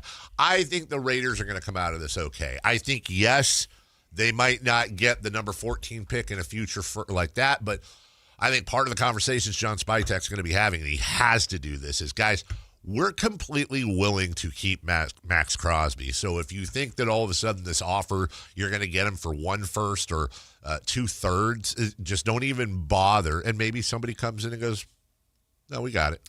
Max Crosby for Trent Williams. I mean, with a lot of teams and a lot of different players, it would be bad for them coming back to the team. But say that again. I think for a lot of different players or different teams, it would be bad for a player to come back. Yeah. But with Crosby and the Raiders, I don't. Yeah. I agree with you. I think if it was going he would be the guy to do it. Also, heavy rumors that Jacksonville was way involved in this as well before, and that involves some draft capital as well. So I think, they're gonna take their warm market. The Raiders will probably revisit. But I think they also want those calls to come in elsewhere. Maybe Jacksonville was also offering front row tickets for all AEW pay-per-views. Which, I mean, let's be honest. Who says no? Who says no to that one? Number 3, please. Question 3.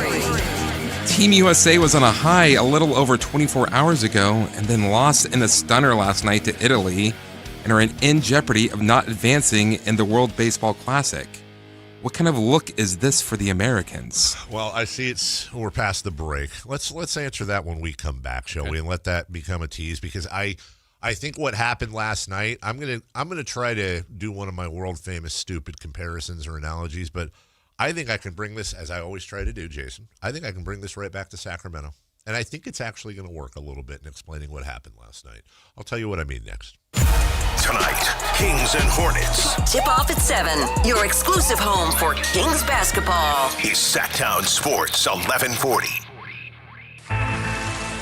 Morning from Sierra. Spring is in the air, and it's a perfect time to pack the sunscreen and water bottle. Skin protection and hydration go a long way on warm days like these. The groomers are skiing and riding great right now, with smooth, fast corduroy in the morning that softens up just right as the day goes on. Great conditions for carving a few laps. Before you head back out, swing by the wax tent for a fresh coat. It makes a big difference in spring conditions like these. See you out there.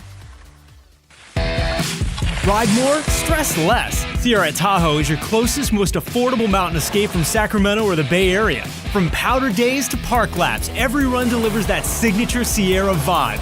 Real, friendly, and fun. Season passes start at $459 and save up to 40% on lift tickets and lessons when you book online in advance. Skip the long drive and high prices. Plan your trip today at SierraAtTahoe.com. That's SierraAtTahoe.com.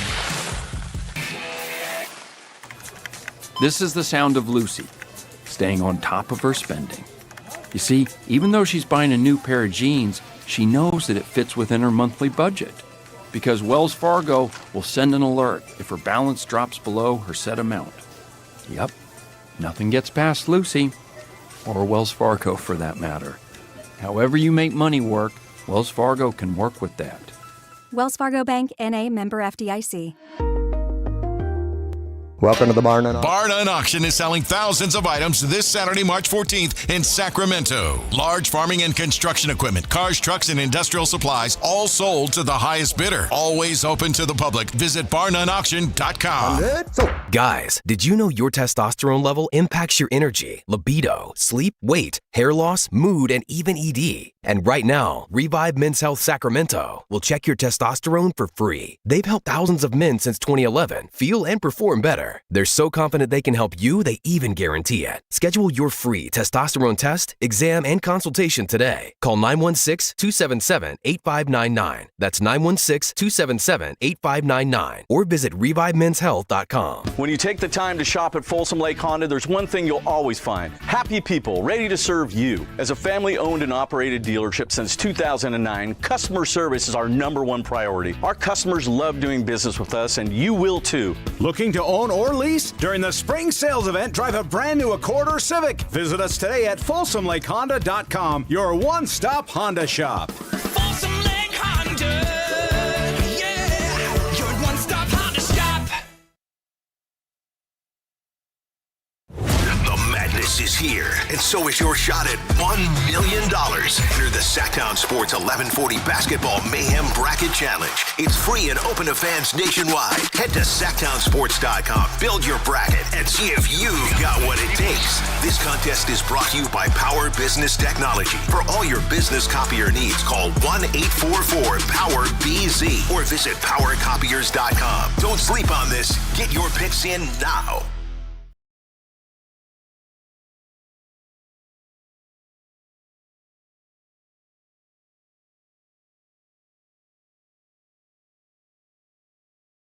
Morning to get your sports fix. Live and vocal. The Carmichael Dave Show with Jason Ross. Lonnie Hawkins, the number one golfer in the world back in 2004. What? Is struggling on the back nine of his career to recapture his magic. His body says retire, but his heart says he's not done yet. His ex-wife and his son Lance, who's golf's new golden boy, know he's through. But with one more major to win to complete golf's Grand Slam, Lonnie refuses to believe he's anything other than one stroke away from the greatest comeback in golf history. This summer, The Hawk debuts on Netflix, starring Will Ferrell. I'm in. I'm absolutely in, dude. I hated all of that. And then you said Will Ferrell. Yeah, I'm exactly. Like, oh, okay. How about that? We'll see. Because the one with Owen Wilson on, what is it, Apple or something? Stick or something? Yeah, I think it is. No, I think it's just Stick. Sticks? Yeah, I think it's not Stick or something. It's just Stick. The Stick? The Stick. Sticks. They were originally going to go with Carrot. Why? That was not that funny, but that got me. The WBC lost last night to Italy. All due respect. So I can say it. Really great chance at a classic moment last night for your boy. Mm-hmm. And he did not step up to the plate. Oh, he struck out in the ninth? Shame on him. Mighty Aaron has struck out. I'm watching it. It was right at the end of the Kings game. And I'm watching this at bat, and there's a man on. They're down 2. They're making a comeback. They got Italy on the ropes. 8-0. Yes, they are. You can see where this is going. And Aaron, I even had the all caps, the GIF, everything ready for our group chat. Talk a bunch of garbage to Chris, all that fun stuff. I had it all ready to go. I think you did still talk garbage to Chris. Well, I did, but that was different. There was a man on. Aaron Judge is a tie and run at the plate. You just know he's putting one on the bleed. Everybody in that stadium knew. And then they go to extras or whatever. Or maybe they win in the bottom of that. Whatever. Walk off for the U.S. And it becomes one of those talked about, like, if you're not watching the WBC, you don't know. And then, they didn't work. Yeah. So we're all sitting here today now all of a sudden because the U.S. hasn't come close to losing yet. And we're going to watch Mexico and Italy. And some on the line now. First off, go Italy. We're rooting for Italy. But Mexico, I'm fine with Mexico winning. But I think they have to win. If they win, they have to score more than 4 runs in the win. For example, it's really convoluted. I'm pretty sure this is correct. If Mexico were to beat Italy 3-2, 3-1, 3-0, the U.S. is out.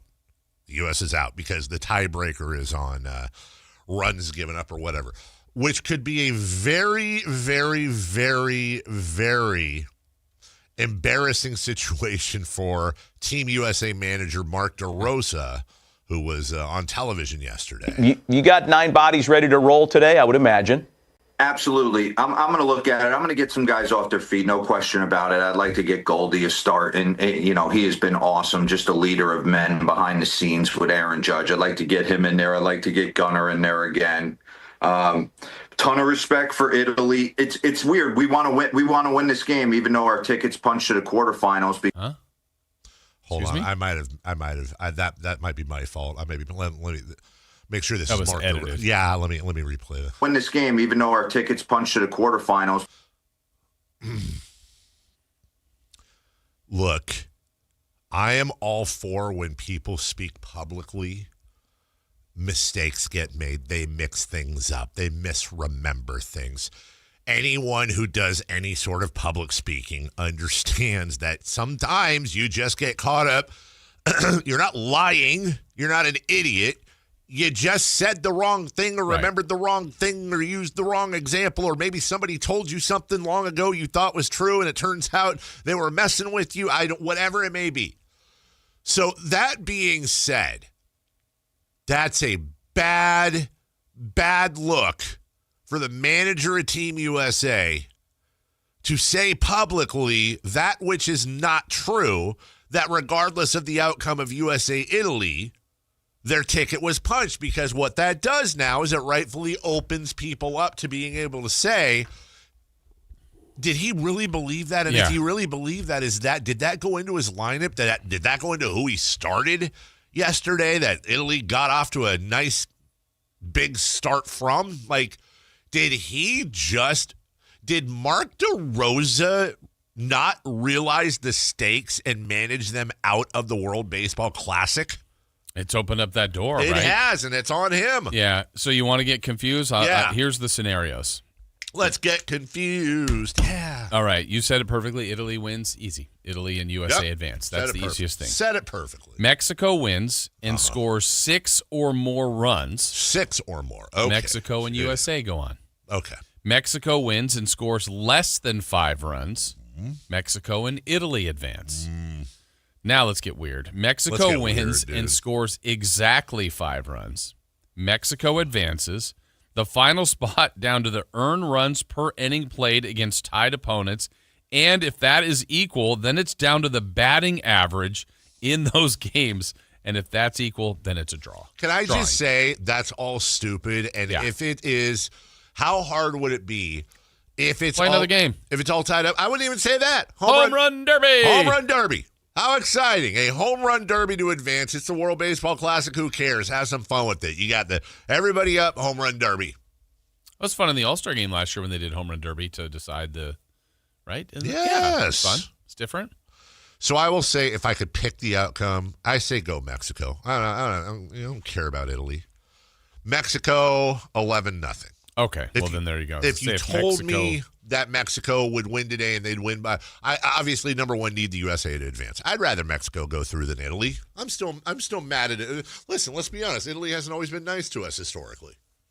You know what I'm saying? Italy hasn't always been there for us. We need some drama. It needs to be like 8-8. So you've already got the run score that you need, but Mexico still would have to win in that scenario. Would they? Or would they not? No, I don't think so. Because then Italy would have given up, because then it would be 3 teams at 3-1, and I believe that means Italy would pass the U.S. or fall behind them in runs given up, and that would give the U.S. Mexico tiebreaker. needs to win to advance. But it's not confusing. Yeah, not at all. Not. What is also is confusing that all the Italians are Americans.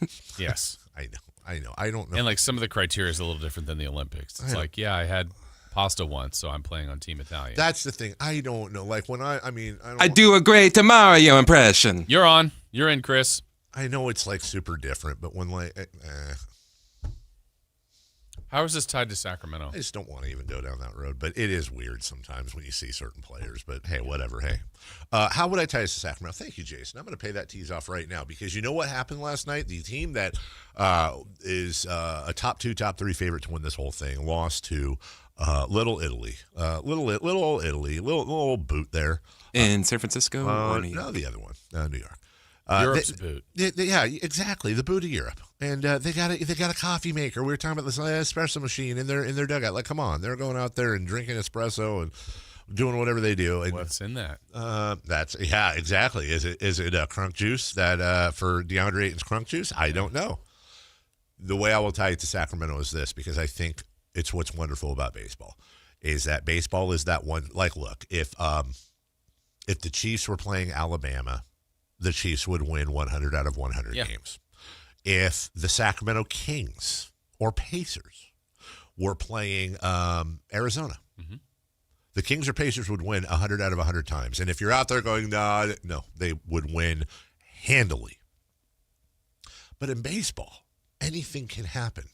As we saw last weekend on a much smaller scale, we saw a little tiny team from Sacramento go to LSU, the defending national champions, number 2 in the entire country, and they took 2 out of 3. Now, that's not happening in football or basketball, and I think on a different level, that's just what happened last night. You get some good pitching. I think hockey is probably the closest of the major sports, because if you get a goalie that is just insane, just standing on his head for 3 periods, and you're able to eke out a goal. See the puck with his little skates, the reflection, and you squeeze out a goal or 2 there. I mean, we saw it. The most famous is the Miracle on Ice in 1980. Like that's, I think, the closest. Baseball, you see it all the time. You see a college team playing a Major League Baseball team in AAA or in spring training, and they win.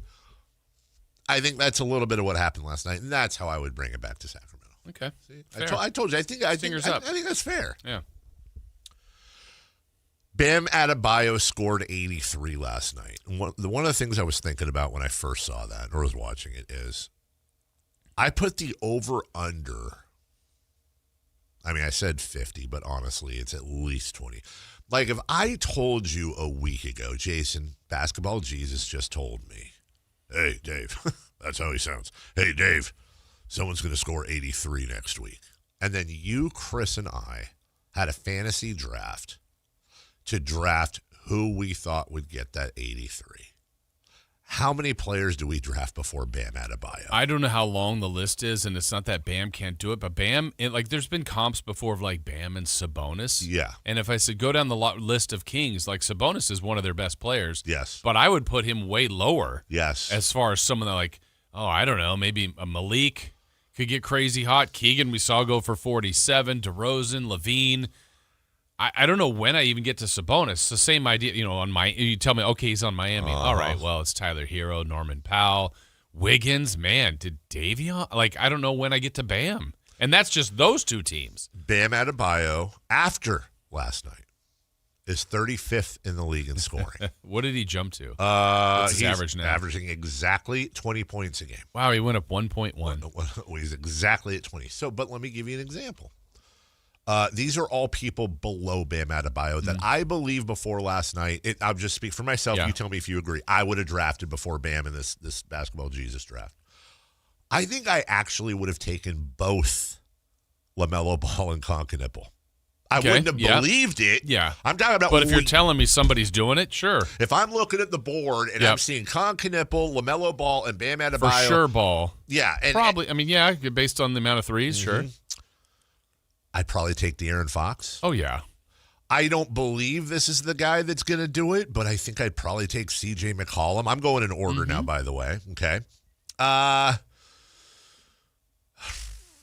don't think I'd take Jalen Duren or DeMar DeRozan. I could be wrong. Would you? I honestly, it would have been a funny exercise to see when. I do not believe I would have picked Bam. I don't know when I would have. Also, just seeing more of I know we talked about it earlier about the merits of it, but just watching some of the replay of it where, the Heat were fouling on purpose to get more possessions. Yeah. They were missing free throws on purpose when it wasn't him. Yeah. Fouling in the backcourt to the he did it. He did it. It's a little weird. VJ Edgecombe or okay.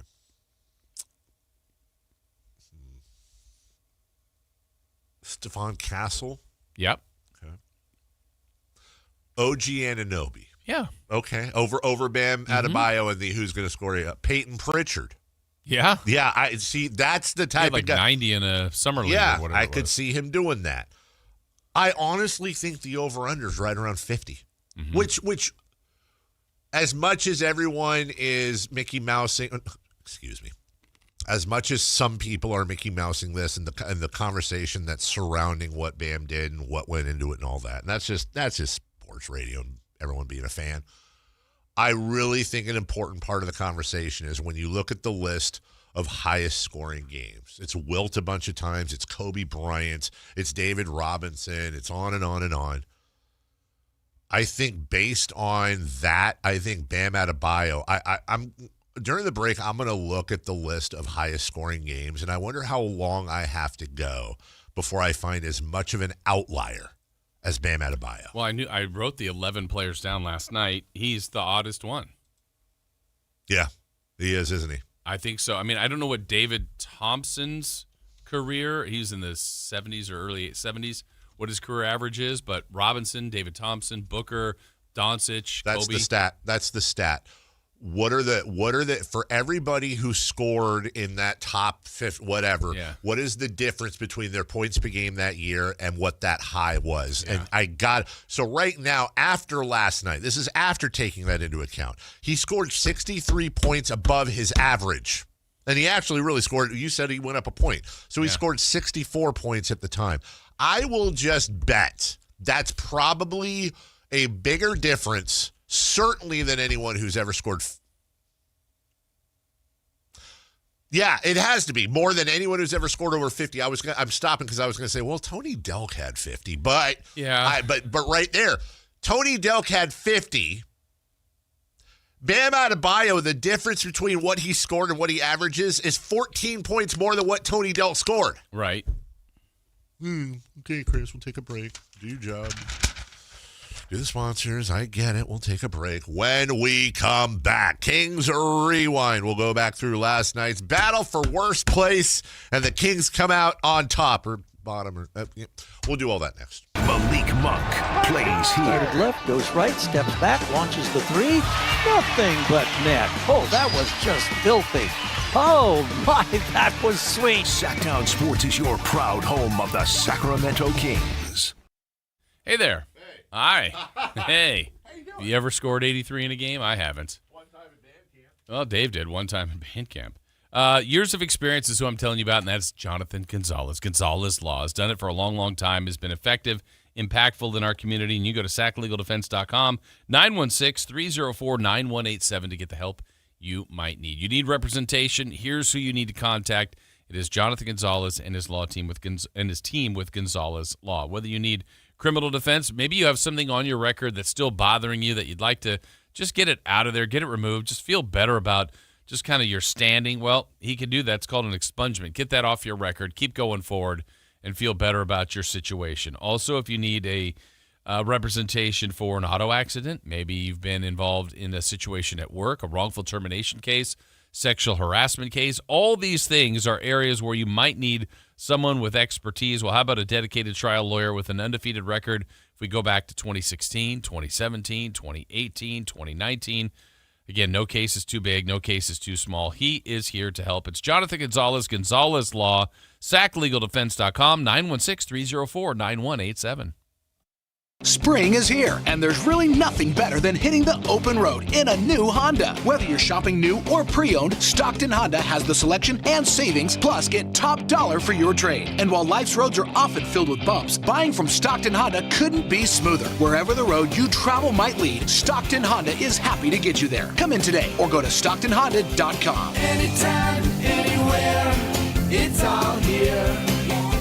StocktonHonda.com. Coverage varies by plan. View contracts and exclusions at EnduranceWarranty.com. This is an announcement to all United States vehicle owners who own a 2003 or newer vehicle with a manufacturer's warranty about to expire, or no warranty coverage at all. With a struggling economy and the cost of living on the rise, Endurance is now offering an affordable, low-cost vehicle coverage plan to the general public. As of today, you could be one of millions of drivers that now may qualify to have your vehicle protected under this coverage and have all future covered auto repairs paid directly to the repair shop for you. You pick your plan. You pick your deductible. You even pick the repair shop. Roadside service, towing, and rental coverage is included. Get your vehicle protected now and save your wallet from costly vehicle repairs. A toll-free number has been established for you to call for your free 5-minute quote and to see if you qualify. The number to call is 800-266-3845. Again, that's 800-266-3845. 800-266-3845. Cashback is not available on gas in New Jersey and Wisconsin. Couponing. Wow, you didn't strike me as the coupon type. Just trying trying to stay ahead of inflation. Gas, groceries, everything. It's all more expensive. I need to save wherever I can. Have you tried Upside yet? Upside? What's that? It's a free app that I use that pays cash back for every gallon of gas I buy. You've got to buy gas to get around anyway. Might as well get paid for it. Come on, does that really add up to anything? I've already made around $200. The extra cash helped pay down my bills, and I even had a little extra left to treat myself. And the Upside app is free? Totally free, and the cash back is real. You can transfer the cash right to your bank account. I'm downloading Upside right now. Download the free Upside app now to earn cash back every time you buy gas. Use promo code ENJOY to get an extra 25 cents per gallon on your first tank. You can cash out anytime right to your bank, to PayPal, or a gift card for Amazon and other brands. Just download the free Upside app and use promo code ENJOY for a 25 cents per gallon bonus on your first tank. That's code ENJOY for a 25 cents per gallon bonus. What's up? Chad Hoblett's with us from Hoblet Dodge Chrysler Jeep Ram in Woodland. Chad, what's happening for the Declaration of Deals sales event? There's nothing more American than a Jeep.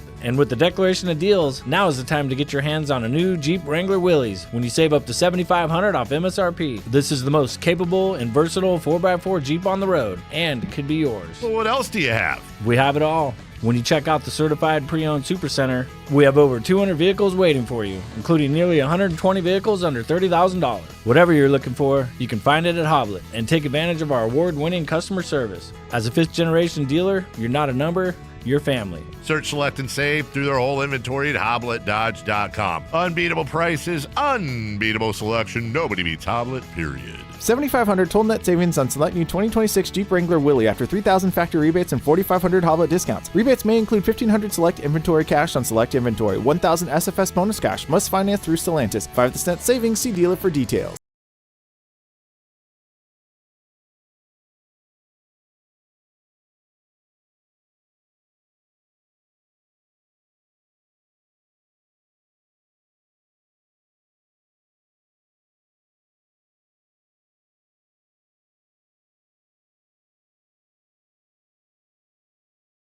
Sources, and he just kind of tells it as it is and gets to the point. Jason Ross. He has a lot of pretty smart things to say. He's good at what he does. On Sactown Sports. Hey, Chris, I waited a few seconds. What happened to my music request? I didn't even hear that. We can't? By the look on your face, this is an off-air conversation. Okay. I don't know if this puts it in perspective or not, but as we get to Kings Rewind, Jason, I was looking during the break. Only 13 players in NBA history have scored more than 64 points in a game. Mm-hmm. 64 points is the difference between what Bam Adebayo averaged and what he scored yesterday. Just in itself, that's insane. Also, I was looking at active players that have. Some of these I forgot about. So Bam at 83. You know who the second highest, you guys want to take a guess, the second highest active scoring game is? Is an active player. Who's next after 83?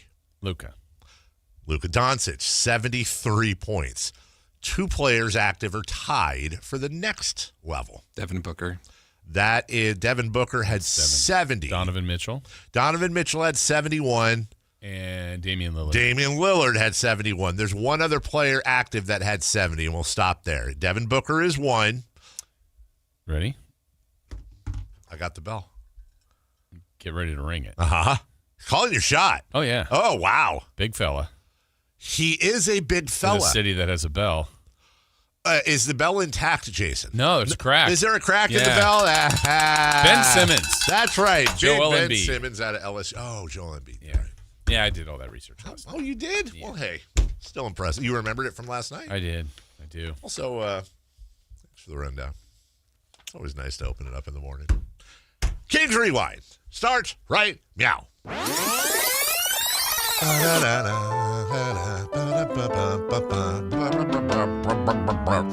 Bark! In a weird way, the Sacramento Kings and the Indiana Pacers have been connected for quite some time. A few seasons ago, the two franchises made a big move when the Kings sent Tyrese Halliburton to Indiana. But you low-life scumbag, two-faced, narcissistic Wow. And coming to Sacramento, Domantas Sabonis. Then a couple of seasons ago, the Kings were reportedly in hot pursuit of veteran wing Pascal Siakam, only to have his interest shunned as he was far more interested in the Pacers. Gross. Then last season, the Sacramento Kings were flirting with the playoffs as a 40-win team, but lost out in the play-in. Why you bringing up old shit? Hey, playoffs. Hi, how you doing, good. playoffs? Have you lost weight? You look good in that. You look really good. Well, the Pacers got into the postseason, then had the ride of a lifetime and made it all the way to Game 7 of the NBA Finals, only to come up one win short. It was great. Oh, I just remembered before the show, Chris, you said to Jason, hey, I need a clip from you. And then you both stopped and stared at me like the universal, can you go away so we can talk about this? You did. And I did, but can I find out afterwards which clip it was? You identify it. So my job here is to identify the clip that you picked. No, that he needed from me. That he needed from you at that particular. Oh, that's hard. Okay. We'll see. All right, we'll see. Now here we are with both teams linked together again as the Kings and Pacers entered play on Tuesday night as the bottom team in the East and West in the worst two records in the league. Yeah. That's fine. So this wasn't a Sabonis versus Halliburton battle. Weak. It's the short ones that get us, Yes. isn't it? Yeah. It wasn't a battle for playoff positioning in their respective conferences. Lame. It was a battle for the bottom spot, the most coveted spot when it comes to the NBA lottery. Look, we're gonna be the losers tonight, all right? I don't think so. There's no way you can lose to us. We're going down. We're gonna get creamed. No, we're gonna get creamed. We'll just see about that. Oh, yeah? Yeah. One of the funniest South Park episodes Creamed ever. Abdul-Jabbar. Both teams have been very disappointing all season long. The Pacers have lost 9 in a row and 11 of their last 13. They are laughing. They are laughing at you. While the Kings have lost 20 of their last 23, including a 16-game losing streak. That's not the one you picked. Sacramento, however, was coming off a win the other night against Chicago and was looking to make it 2 in a row. We won a game yesterday. And if we win one today, that's 2 in a row. We win one tomorrow, that's called a winning streak. It has happened before. So let's see some hustle. Let's jack it up a little. Did you guys get Doug in the locker room? That was him. That was awesome. All the buzz before tip-off wasn't about this matchup. It was about what was happening with Bam Adebayo and his historic 83-point night in Miami. Miami! The stars were out as Curtis 50 Cent Jackson was courtside. Many men. Many men wish death upon me. Also checking out this game, former boy bander Joey Fatone, who also performed at half. Well, you know, I think we bring a totally new sound, sort of like Boyz II Men meets Backstreet Boys, with a couple of old school lessons from Menudo thrown in, you know what I'm saying? Is that it? Was that it? Now to the game. The Kings started 6 of their first 10. They opened up a 7-point lead, then proceeded to go 3 for their next 16 and trailed by 1 after the first quarter. Okay. The second quarter was as bad as any quarter that they have played all season long. The Kings continued to miss shots, but played some of their worst defense of the season. I'm just dandy. I got a bowl of chocolate pudding in my underpants. We didn't have any pudding in there, buddy. At the half, the battle of 15-win teams was being led by the Pacers to the tune of 59-42. What the f***? Wow. What the f***? Was that me? That was. Did you guys at my house? Wow. To make it even more difficult to make the comeback, the Kings were going to be without Malik Monk in the second half, who would sit out with an ankle injury. I'm a pizza guy. This felt like a game that the Kings could make a comeback, but who would be the spark? Thank you. The third quarter got down by as much as 20, and were starting to chip away, and on a fast break, Devin Carter went for an uncontested dunk. He had it go halfway down, but it flew out, and this felt like it wasn't going to be his night or the Kings. I can't watch this anymore. It's over. Turn the lights out. Let's get the bulldozers in here and turn this place into a parking lot. Well, starting the fourth quarter down by 10, Carter and the young Kings stayed on the floor and were going to have to try and pull off the comeback. All right, you ragtag bunch of misfits. You hate me, and I hate you even more. You're all I've got. So I want you to remember some inspiring things that someone else may have told you in the course of your lives, and go out there and win. Hell, on a night where Bam Adebayo did something special, so did Devin Carter. Mr. Carter! Carter's career high was 19. He scored 22 in the game's final quarter and was single-handedly bringing the Kings back. The fella, you can't sing if it's not over! On a Carter-made three, the Kings had their first lead since the first quarter. No, he didn't! Yes, he did! In crunch time, an and one from Maxime Reynaud. Voodoo! Dagger clutch free throws from Neat Clifford. Well, now, look at this big fella. Clifford, is it? Well, looky here. The Kings win 2 in a row. Beam Boys, double up that beam.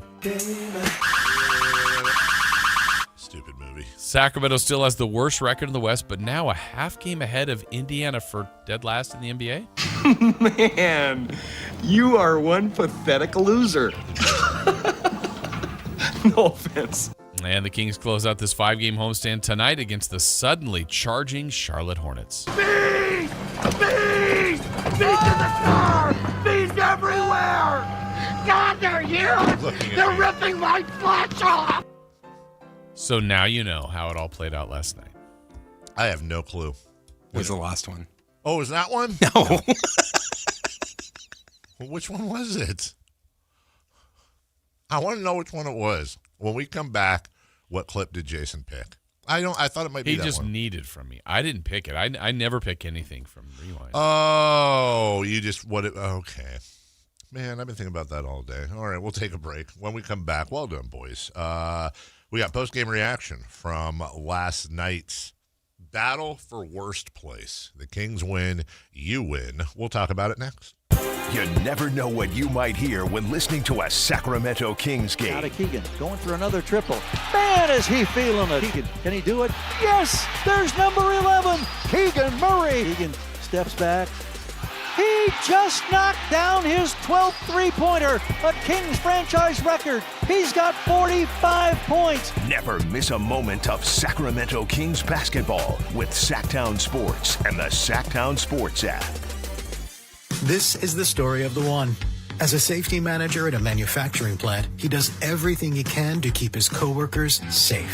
From finding ways to reduce risks to keeping safety supplies in stock. And for that, he relies on Grainger. Grainger offers a broad range of quality products and next-day delivery, so he can always play it safe. Call 1-800-GRAINGER, click Grainger.com, or just stop by. Grainger, for the ones who get it done. Morning from Sierra. Spring is in the air and it's a perfect time to pack the sunscreen and water bottle. Skin protection and hydration go a long way on warm days like these. The groomers are skiing and riding great right now with smooth, fast corduroy in the morning that softens up just right as the day goes on. Great conditions for carving a few laps. Before you head back out, swing by the wax tent for a fresh coat. It makes a big difference in spring conditions like these. See you out there. Ride more, stress less. Sierra Tahoe is your closest, most affordable mountain escape from Sacramento or the Bay Area. From powder days to park laps, every run delivers that signature Sierra vibe. Real, friendly, and fun. Season passes start at $459 and save up to 40% on lift tickets and lessons when you book online in advance. Skip the long drive and high prices. Plan your trip today at SierraTahoe.com. That's SierraTahoe.com. Welcome to the Bar None Auction. Bar None Auction is selling thousands of items this Saturday, March 14th in Sacramento. Large farming and construction equipment, cars, trucks, and industrial supplies, all sold to the highest bidder. Always open to the public. Visit barnoneauction.com. Running a business takes grit, vision, and a partner who believes in your success as much as you do. At Valley Strong Credit Union, business banking is built around you. The entrepreneurs, the growers, the dreamers, powering our community. Whether you need flexible checking, faster payments, or financing to take your next big step, Valley Strong brings local expertise and real relationships to every stage of your business. Because when local businesses thrive, the whole valley grows stronger. Valley Strong Credit Union. Grow your business, grow your future. ValleyStrong.com/business. Pump up the volume. Business moves fast. Orders roll in, deadlines close in. When you ship with USPS Ground Advantage, you can keep up with confidence. Every package stays in our secure network from dock to door. And with nationwide reach, dependable tracking, and upfront affordable pricing, you get built-in peace of mind. You run the business. We run the routes. Visit USPS.com/groundadvantage to learn more. Need life insurance but have diabetes, high blood pressure, or on anxiety meds? If you're a 50-year-old male, even porky, or with type 2 diabetes, $1 million of life insurance may only cost you about $200 a month. For affordable term life insurance, call Term Provider and speak with Big Lou at 800-777-1225. 800-777-1225 or visit biglou.com. Remember, Big Lou's like you. He's on meds too. 800-777-1225. KHD1 Sacramento, KYMX HD3 Sacramento. From the Power Business Technology Toshiba Studios. Sactown Sports 1140.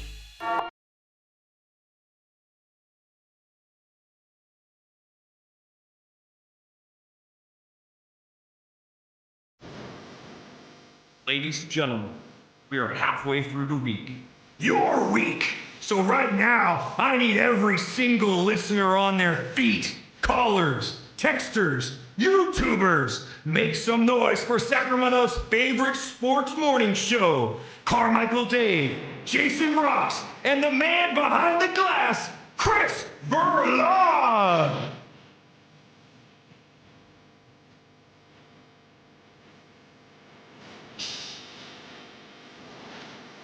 Hey-o.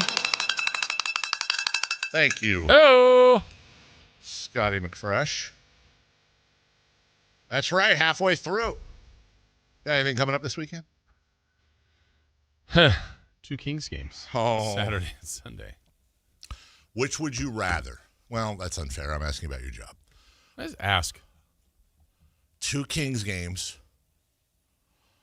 or continuing yard work.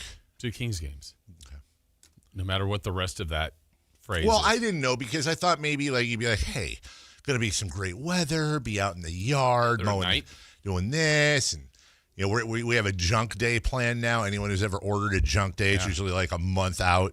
And especially now. You told me about that first. What? The junk day. Well, you didn't know? Oh, that's right. Years ago. And then I'm like, oh, really? You get one, like, isn't it one a year? Yeah, for free? I think. Free Well, here's the hack with junk days. If you're in the county, I don't know how it is in Placer or wherever else, but if you're in the county like we are, true Sacramentans, you get one junk day a year. Now you can't bring down like paint and there's things you can't bring down, but pretty much boxes, green waste, and I mean hell, mattresses, like furniture, all this stuff, refrigerator. I think you can do refrigerators, stuff like that. There's a big list, but anyways. You get one for when I say for free, you're paying taxes, but you get one at no extra charge per year. But then here's the hack that almost nobody knows. You can get I think it's unlimited, but at least one, I think, additional junk day pickup for $25. At least that's what it was a year ago. Okay. So, if you've already had usually most people do their junk days in spring. That's where they're the most packed. But let's say it's, it's just after Christmas and you got all kinds of stuff, or maybe it's late summer, fall, whatever. You just, you got so many people out there, and this is what I feel bad about living in the county. Maybe I should just shut up and keep it a hack, but, they moved or something or changed this or got a bunch of new furniture, and then they have all this stuff, and they pay to go to the dump. You rent the U-Haul or do whatever. You go pay the dump fees and all. It's like, no, dude, it's $25. And they will come out. It's got to be a certain height and length. Again, read the rules. But it's a hack. So, anyways, that's my weekend, or much of it is going to be helping Melissa with the garden. That's kind of her world. Trimming things and cleaning. I'm cleaning out the barbecues, like all that crap. Spring cleaning in still winter. Yeah, exactly. Feel like winter. Yeah, it's going to be a lot of outdoor stuff. Okay. There's a lot of but those Kings games are at night, so I could do the outdoor stuff, and then Kings play Saturday night and Sunday night.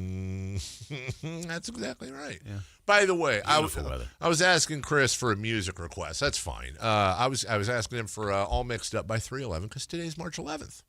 It's 311 Day. It was one of the bands I enjoyed growing up, and it's 311 and I feel lonely. That song? Yeah, exactly. Matchbox 12. Okay, I know I'm going to be wrong on this. Yes. Phrase that I'm saying. You guys were not at the game. No. They did Kingaroke, so it's like when they do karaoke for the whole. Oh, okay. And they put the words on the. I will say that game, there was a woman at the Spurs game that did it that was probably the best fan interaction in NBA history. I want to see that. Oh, well, this is. What are you talking about, Chris? Where they do it with a fan? Yeah. Okay. What? Hello. Okay. Wait. 2 parts of the story now. So last night, that happened first, where it was like identify the song, and they were with a fan, and the fan would sing the hidden lyrics, right? Like finish the song title or whatever. That fan last night is someone that you know, and that I know, and that Chris knows, and they did great. Used to work here. Yeah. Simone? Before that. Way before. Jody Bacon. I got to call Jody. Jody called me last week wanting to go to sushi. I swear to God, every time I see something from her on Facebook, she's in a hospital bed or a doctor's, right? Like I see her at the game, and then the next day she's in the hospital. Hey, Jody, if you're listening, I'll go to sushi with you. Anyway, she was in sales. Jody was? No. Oh, I got you. I don't know how far we'll have to go with this. Aaron? Game, no. She was big sports fan, Sharks fan, big Sharks fan.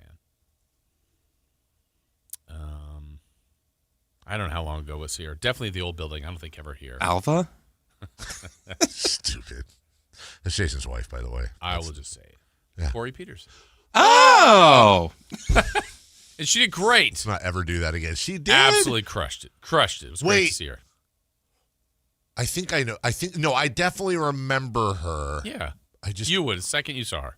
As soon as I saw her. Remind me to ask you during the breaks a question I have that I'm 100% not going to ask on the air, because I think I remember her. I know I remember her, but I don't know if she's the one that is doing the thing that I when she was here. Okay. But so that.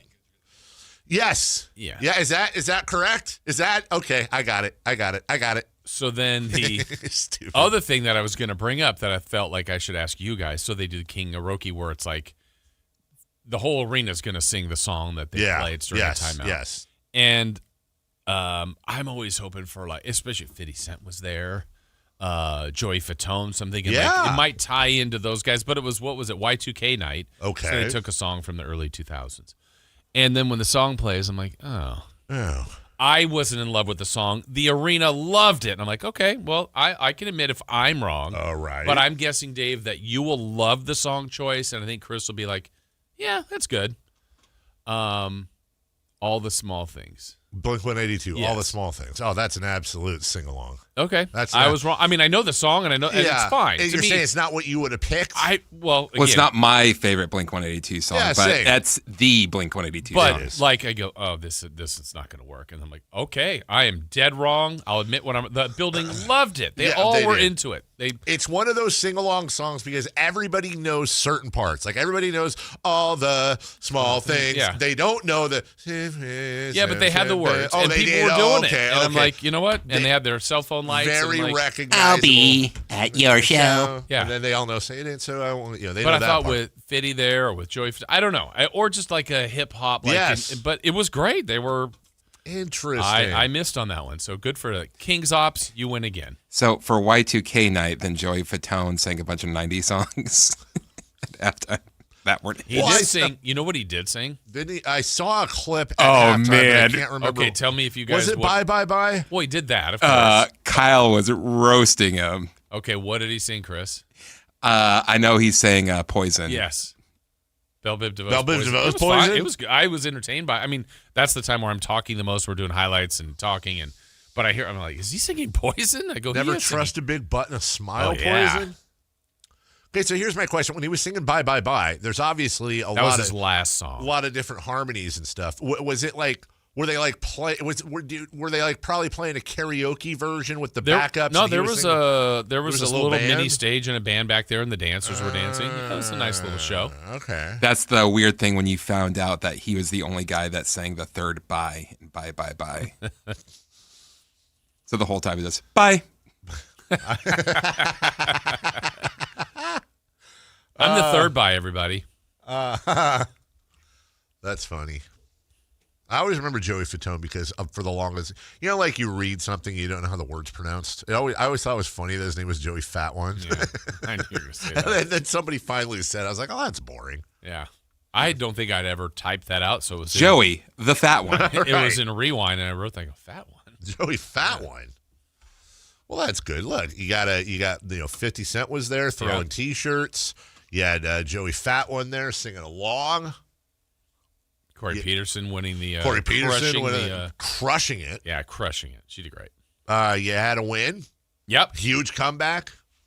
Largest of the season. A lot of angry people, though. Oh, why? Too many. They're winning like crazy. Yeah. Here's Devin Carter was the hero of the night. He was.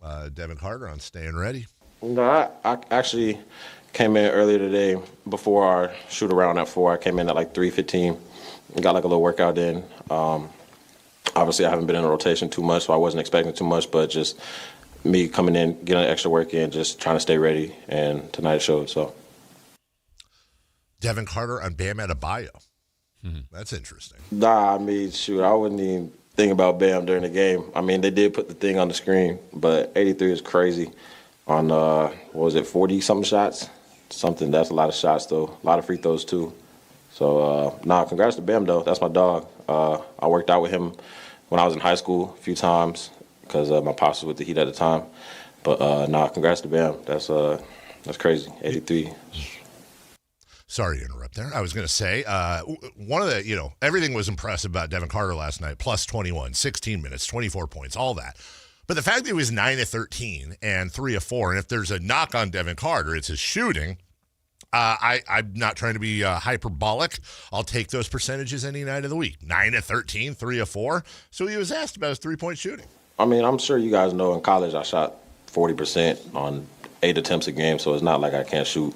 It's just struggling to, try to find a consistency, like you guys said, the rotation, trying to figure out where my shot's going to come from, playing with my teammates, and just having that confidence to shoot the open shot, knowing I'm going to stay in the game and stuff like that. So, I mean, like I said, just having that confidence, get my extra shots in, and that's all I can do. So, I mean, you guys saw it tonight. I am going to, I want to remember this. I don't want to forget this. I am going to text a request today. We should have did. I kind of feel bad because he had the big night last night, but we haven't had Devin Carter on this year. True. We should have Devin Carter. I don't think we didn't speak to him in training camp, did we? Media day? No, Allen was hogging everybody. Remember all the guests Allen had? That's literally the thing. That, like, obviously I love Allen. I think that's the one time he's actually made me angry since he got here. And because I thought he was trolling at first. Because back at Media Day, by the way, we get, just because whether it's we're mornings or whatever, we generally get first dibs. But we were like. We were giving lots of assists. It got to the point where we were like, we need to be cognizant of the other shows. So we gave some huge names. Absolutely. Including Scott Perry, did we give him DeMar or somebody else? But a bunch of people, we were like deferring to Allen and then to and then to Whitey. And then Allen comes in and is like, you guys were hogging all the good interviews. Yeah. Because you know what? Next year. So we were hoarders. Guess what's going to happen next year at Media Day? Yeah. There is a 100% chance I'm not going to forget that. Oh, we're deferring to Matt and Kayla. So I say next Media Day. I think sorry, Whitey. That's collateral damage, but I think Allen's show will have like Franklin Sanders, who they free agent signing in the Not G even League. a two-way guy. Not even a two-way guy. You know what? He's going to get all the three-way guys. Yes. They'll be like, that's hoarding. Yeah. That's eating out. Here's Maxime Reynaud on Devin Carter. It was awesome. I'm super, super happy for him. It shows how much confidence he has in himself, coming in after not playing a little bit here and there, getting spot minutes, and then in 16 minutes, getting 24 points, plus minus 21. It's really amazing. So really, really happy for him. Love Maxime Reynaud. How about the young guys? I thought that was really amazing. I thought the young guys, really everybody, honestly, brought a ton of energy because I thought the way everybody was cheering on the bench, the way everybody was, giving advice, especially towards the end when it's kind of, possession by possession, whether or not you want to foul, whether or not you want to switch everything, that kind of stuff. So I thought it was a real team effort, but yeah, really that end of the third, beginning of the fourth, and then the whole fourth quarter, I thought brought an insane amount of energy, great defense, played fast, played together, and then Dev made some insane shots. So, yeah, that's fun. That's where we go back to the question you asked earlier, I guess last night on Twitter, where you asked Kings fans, were they happy about the win? And the majority, 70-something% were no. In the building, you're playing a bad team. And honestly, Dave, I'm not kidding. This season's been bad. There's no hiding from it. You're gonna I thought the second quarter was the worst basketball they've played. It was really bad. I mean, the amount of times that they had, and it happens in every game to every team, like, okay, I'm guarding you. You do one dribble, you beat me off the dribble. Okay, no big deal. Well, there was zero. Like, you drove from the top of the key. There was one play, I think it was Jay Huff, and I do not think he's the quickest of players in the league. Went by, I think it might have been Max or whoever was guarding him at the top of the key. And I don't know, took 2 dribbles, absolutely zero help, went all the way down the middle, dunked, like with nobody. And there was probably like 5 of those. And you just go, what is happening? So, like, it felt like at the moment where you say, well, players don't tank, I'm going, what are they doing? Yeah, like, this is embarrassing. Yeah. And, again, any team can get you. You have to respect your opponent. Yeah. They're down by 20 to the Pacers. And not a single – like, that was so boo-worthy. Yeah. Nobody. And it's partly the season. There's not any more expectations. Expectations are low. But then when the comeback starts to happen and it's Carter doing it and other guys doing it, like, the reminder is in the building. I mean, it was one of the smaller crowds. Mm-hmm. It was as loud and energetic and passionate, and you're like, it doesn't take a lot for this fan base, best especially fans in the world. People there. And best you're going, fans in the world. Yeah, you can argue maybe it wasn't best for them to win, maybe whatever. It doesn't even matter, that part. You just go, the people that were there were really into the game. It's so funny you bring that up, Jason. And I know that this sometimes gets clipped and picked up, weirdly enough. I have to be cognizant of this across the pond. But I'm right in the middle of a philosophical conversation with a lot of with a handful of our supporters over in Huddersfield Town. My thing is like, hey, we got 5 home matches left. It's definitely on the players, but we're right in the middle of this playoff fight. We're in the final playoff position right now, 6th. Is there any way we can go out there for the last 5 games and just go crazy? I was there for this one match last time, and like, I've never seen an atmosphere like that in person. It was insane. It was so amazing. The general, not everybody, the general belief over there, and Chris, again, correct me if you disagree, they pay the money. They, drive to the match. They park. They walk up. They do all of that. It is on the players and the style of play to get them excited, to get them off their feet. It is not on them. It is not incumbent amongst the supporters who are not being paid hundreds of thousands of pounds a year or a week or whatever they do. It's not incumbent upon them to start out that way or to ignite them, and that they expect the players to ignite them, and then they will be there for them. They are the ones paying for this. The players are the ones being paid. It's on them. Whereas over here, last night's a great example. It is a Tuesday night. It is a smaller crowd. It is a terrible season. Yeah, the two worst teams in the NBA playing. And granted, the team did give the fans reason to explode, but I would also say that I think in a lot of cases over there, too, it would be more about what are we going to do? Get excited over a meaningless comeback win at the end of a crap year where this is embarrassing and da-da-da-da-da. Good luck. Nope, try it better next year. Now, I'm not here to say they're wrong over there. But last night, they would generally refer to our fan base, if I've got this right, that would be what they call happy clappers. We just go to the game and we just clap no matter what and hold signs and yay.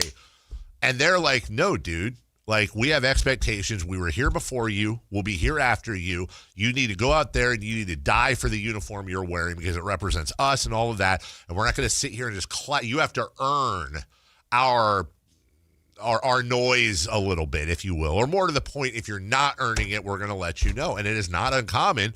Hell, the team won last week 1-0. We did, but it was a really not a great watch against a terrible, terrible team in the league. And there were some fans that when they, after the matches, they'll go over to the fans and the players and the coaches will all clap at them. Like, thank you for coming. And I do love that tradition.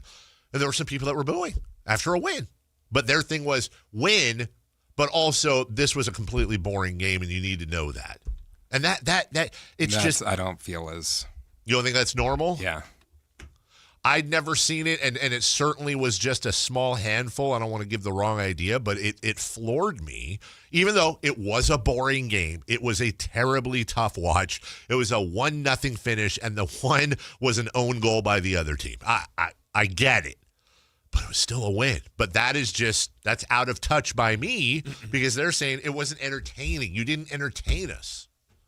So it's just interesting. Yeah. Not one's not better than the other, although you may have an opinion on that. But it is interesting the differences in culture between those fan bases. One clip from Doug Christie before we go. By the way, I said this to somebody yesterday. They said, a friend of mine said, hey, I was in a restaurant and Doug was there eating or something. And when he got up, we got up at the same time. I wanted to say hello. I didn't know what to say. I said, I'll tell you what, if you ever see Doug again, here's a great opener. Tell him Dave wants to know if he still has any of those abnormally large grapes. Okay. Would he get that reference if it was put to him that way? I think he would. But do you think I'm wrong? Because we've brought it up a couple of times. And by the way, it's been a while. By the way, everybody, we had a fantasy football draft once, and Doug showed up with this like plastic box of grapes. And they were like the biggest green grapes I've ever seen. And so the running joke was you have massive large grapes. And he did have massively large grapes. You think he might look at the person and go, what are you talking about? It's like, I think he'd be nice and be like, okay. You think so? I feel like he'd. Just bring up my name if you want a reaction from Doug. There's Doug real quick. In the turmoil or tumultuous season or whatever the word is, how does that moment stand out to you? It's one of those all-encompassing type of moments because, it was a team win from the standpoint that, we needed those guys to come in. We needed them to give that energy. We needed them to come through in those moments. All of the proof of concept of the things that we work on in practice, the tap screens, the continuous movement of the basketball, the pushing the pace, the rolling hard, replacing, reshaping the floor, sharing the basketball. And then when you get a shot, because when a shot is created, it must be taken, having the confidence in yourself to shoot the basketball and live with the results. And then as soon as that's done, defense starts immediately. Pick them up. Let's go. Be physical. And as soon as they started doing that, guys were turning the ball over and just super proud of and for all of them because they put in a lot of work and you like to see it pay off. Can you play just what was Matt's question? All right. The beginning of Sorry. I didn't know why Chris was yelling at me. Hold on. In the turmoil or tumultuous season or whatever the word. Tumultuous?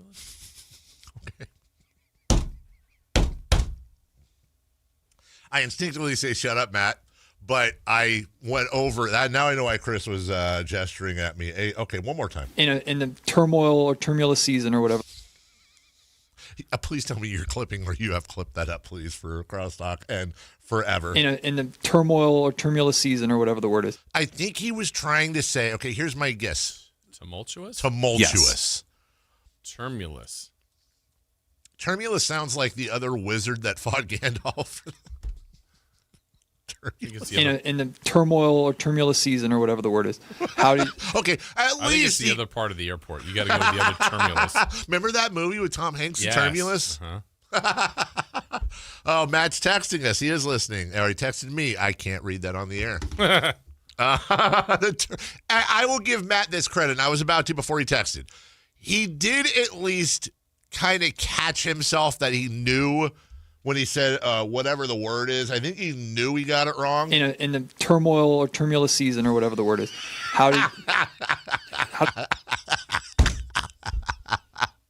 Oh, proud Jessup grad. Prad. What's up, Prad? Prad. He's an idiot. He don't talk right. Prad Miller. Prad Bit. I thought you said Prad Bit. I did.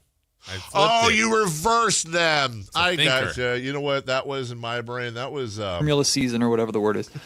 We'll take a break. How does that? that moment stand out to you? That moment stands out. Matt's having a wonderful time in the media room this year. I'm here for it.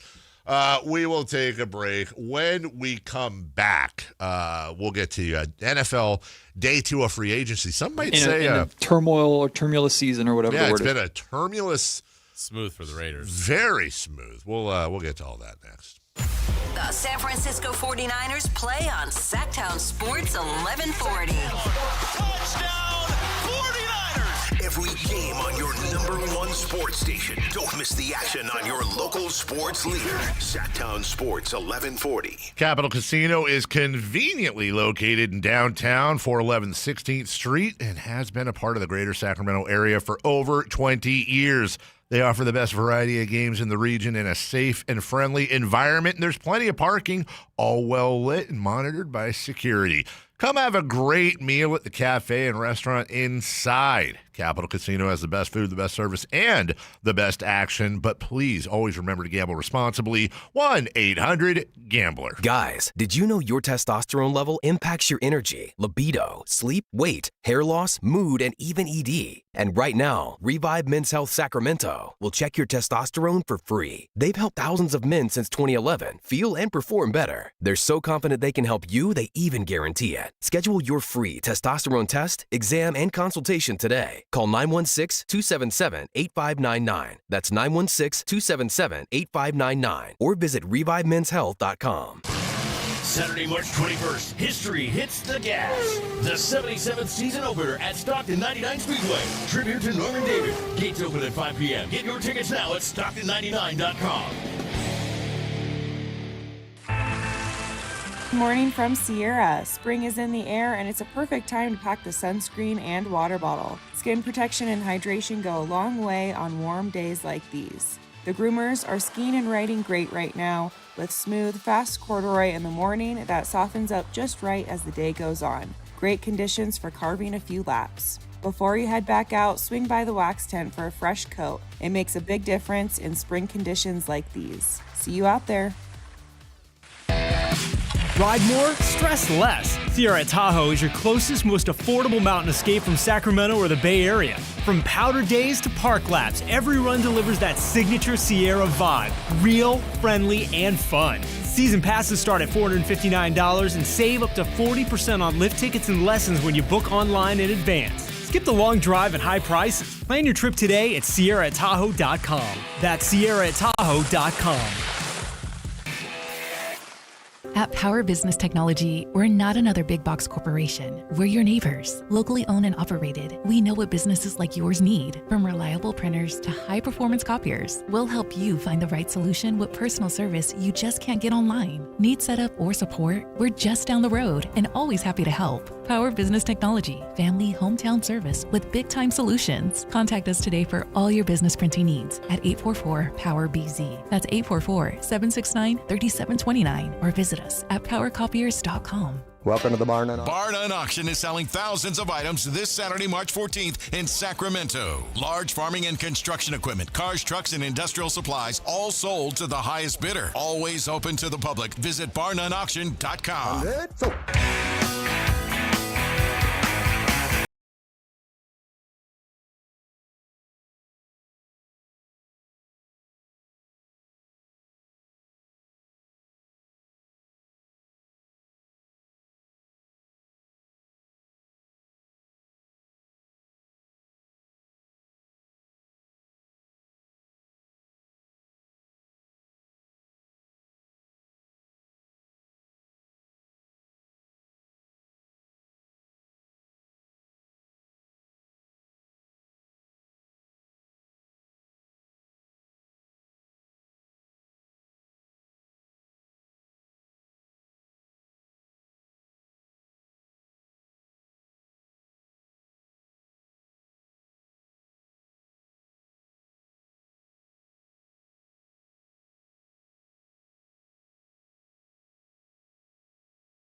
Mentioned that the big day for Bam Adebayo. He had 83. The Kings got the win last night. Huge quarter by Devin Carter. And NFL news, if you missed it earlier, Trey Hendrickson gets a 4-year, $112 million deal, Dave, for the From who? From Ravens. Who? Oh. It's just adding to their pass rush, but also subtracted to their pass rush by backing out of the Max Crosby deal. Is it fair? Because I played this fun game last night. Does it sound better if you say that the Ravens traded Max Crosby for Trey Hendrickson and 2 first-round draft picks? Not really, huh? Yeah, I don't know. And also looks like Daniel Jones just agreed on a deal, 2 years, $88 million for the Colts. Daniel Jones and me. He saved his career. He did. Good for him. Yeah. Get paid, D. Jones. Now the wonder is like, was he a one-hit wonder? Kind of a one-hit wonder flash in the pan. And, well, we'll see. Dave, you're supposed to be the tank commander. I can't believe you're not going to speak on how dumb and short-sighted last night was. Who cares? I don't care if a few fans want to see the Kings win. They should have lost last night. Russ and DeRozan should have been sat. That was a must-lose game. Okay, listen. I've had about enough. Jason. As the not even self-appointed tank commander throughout the years, as somebody who gets gifts in the show chat after every win making fun of me because the Kings won and I want them to lose, I'm speaking right now to Tank Nation, okay? First off, just the statistics, and then I'll bring it home, so don't roll your eyes. We do know this. These are facts. The worst team in the league has never won the number 1 pick, number 1. Number 2, they did nothing to mess with their odds when it comes to getting the number 1 pick. Number 3, there's no guarantee that the number 1 pick is going to be the best player in the draft. Number 4, all they did last night was lower their floor by 1 pick. Okay, so that's my sales job, and I get it. That's crap. I get it. But here's the reality of the situation. What do you want? Do you want the fans to openly boo the team when they score? Some of you I guarantee you are saying, yeah. Last night, when you want to talk about the starters, Russell Westbrook and DeMar DeRozan played 25 and 24 minutes respectively. The only starter that played less minutes was Achua with 20.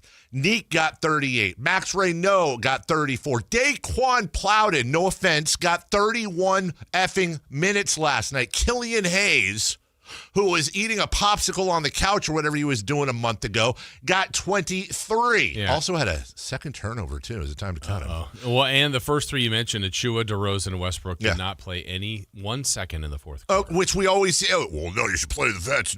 Well, had they played the vets and won, it would be fire Doug today. What are you doing? I get it. I understand. Would I rather, from a selfish fan point of view, would I have rather all of that, in my perfect world, all of that would have happened and the Kings would have lost 114-109 last night. I understand that. But we said from the beginning, it can't just be black and white, guys. If the young guys are the ones, I think you said it like back in December or some crap. You were like, well, what if the Kings won 12 in a row towards the end of the year, but that 12 in a row was all the young guys leading? Wouldn't that be encouraging? Would that be encouraging? And I said, I would absolutely. That's the scenario where it's okay. You can't imagine Doug last night pulling, Devin Carter goes in, hits his first 2-3 shots, and he pulls him because God forbid. And every time somebody makes a couple shots in a row, they get pulled. You're never going to have a coach tell players, don't win. You're never going to have a coach purposely not try to win. By the way, it's a difference between Rick Carlisle and Doug Christie. We talked about this. Rick Carlisle has won a championship before. Rick Carlisle is considered a top 10, if not top 5 coach in the league. Rick Carlisle is coming off a team last year that was a quarter away from winning a championship. And they're going to be a title contender, certainly an Eastern Conference contender next year. Doug Christie, let's just be honest, guys. Let's just be really, really honest. And I say this with all love and respect for Douglas Dale Christie. This is true on my kids. If you were in Vegas right now and you had to bet whether Doug Christie would ever coach in the NBA again after his stint with the Sacramento Kings, I'm here to tell you the odds are against it. And at best, he's going to have a long road of moving around, being an assistant, being away from his family, doing what he has to do to maybe get a chance. But that's going to be a problem because every time somebody looks at Doug Christie's record as a head coach, they're going to be staring. Currently, he's 16-50. That doesn't count last year. He was 27-24. He was 3 games over 500 last year in the games he coached. He is right now 34 games under 500. They're going to look at the number, and that's if he's here next year. He may be gone this summer. And we talked about it. I don't know that another team would have given him a shot at a head coaching job, 1 of 30 this year. So if you don't think Doug Christie is out there, who's traveling with these guys, who's working with these guys, who's trying to mentor these guys, and oh, by the way, played in the NBA for a decade plus. If you don't think Doug's out there trying to win every freaking single game he possibly can, you're high and don't drive. So I get it. I understand that in the big scheme of things, we can go, well, they lost a position here. They won the game, and this is – I get it. But you're being silly, dude. When we're in a situation where the young guys are winning these games, if I'd have told you earlier this year or over the summer that we'd have games towards the end of the season where a freaking second-round pick just had another double-double and is like one of 2 or 3 guys in the NBA over his last 10 games averaging a double-double and shooting over 50%. I think I saw that stat. Max Reynaud, 18-11, 2 assists, 2 blocks. If I told you that our other rookie, Neat Clifford, would go 12-5, 2-2-2. If I told you that Devin Carter, who was put in the garbage bin by most of this fan base, scored 24 in 16 minutes to lead a 20-plus point comeback. Like, what? This isn't Dylan Cardwell either. Daquan Plowden got 31 minutes. So stop it. Nobody wants this team to get the number 1 pick more than me. Nobody understands the odds more than me. Nobody understands the macro more than me. This is from a guy that got his ass kicked all summer and all fall from talking about this and saying it would be better for the Kings to lose than win this year. And 90% of the fan base was like, rabble. Well, I'm talking to my people now as your tank commander. It's okay. And you know what? Dallas won the lotto last year. The 3 best players in the NBA were 2 guys picked in the low teens, basically, and a dude picked during a Taco Bell commercial in the second round. So just calm down. I get it. But to be out there and be like, this is the stupidest franchise, or I've seen, not one, I've seen multiple people. I got to calm down. This is a blood pressure thing. I have seen multiple people literally say some form, Jason, today of, that's it, I'm done. This game? This is what did. Quit being, my dad used to call my sister, my little sister, Sarah Heartburn, which was a play on Sandra Bernhardt, I think, who was some, basically calling her a drama queen. Yeah. Okay? You're being a bunch of drama queens right now. Relax. 1 stinking win. They've won 3 times in their last 19. I think they're 4-20. Oh, my God. Calm down. Relax. Yeah. I think in the end, to me, as someone that's non-tank commander. Yeah. It's a bad year. It's a terrible, win-loss percentage. In the end, to me, still want them to win the lottery. But what we all have to do, whether we're in this spot or not, in the end, we have to trust that Scott Perry, B.J. Armstrong, that crew is going to have done their proper research. Yeah. And if they're drafting 1st, 2nd, 3rd, 4th, wherever they are, 8th, and that second-round picks, that they've done their research, that they're good at their job. Yes. And then they draft well, no matter what position it is. That's the only way the team's going to get better anyway. That's no matter where they are in this. Yes, by losing more, you can increase your chances. Your floor. To be a higher pick. But we're still back to the same premise. That's right. They've got to do their jobs well. They have to hit it right. Yep. No matter where that is. I don't think I'm not aware that Scott Perry and B.J. Armstrong could suck at their jobs. It's a possibility. No one's saying that, Right. but I'm not going to get mad at them for young kids leading them to a 25-point comeback or whatever it was over the Pacers, in which an entire group of fans that bust their ass and breaks their bank to go out there and watch and have seen mostly garbage all year long and gone home sad. They got to win last. I'm not going to begrudge them that. Do I want them to lose? Probably. Deep down in my heart, yes, it would have been better in the long run. Do I get why they won, and am I happy how they won? I'm ecstatic as to how they won, and I hope that pays off next year. I really do. We'll take a break. When we come back, what's hot, what's not, we'll recap 3 in the key, and we'll do a 3 in the key for the King. There's another game tonight? Yeah. Kings and Hornets? Yeah, let's go. Are we going to see a Knipple in the building? Okay, yes. Oh, that coming up right after this, Katie, at the top of the hour. Sports 1140 newsletter right to your email. Get your latest on the Sacramento Kings, athletics, and Republic FC with the Sactown Sports 1140 newsletter. Visit SactownSports.com to join.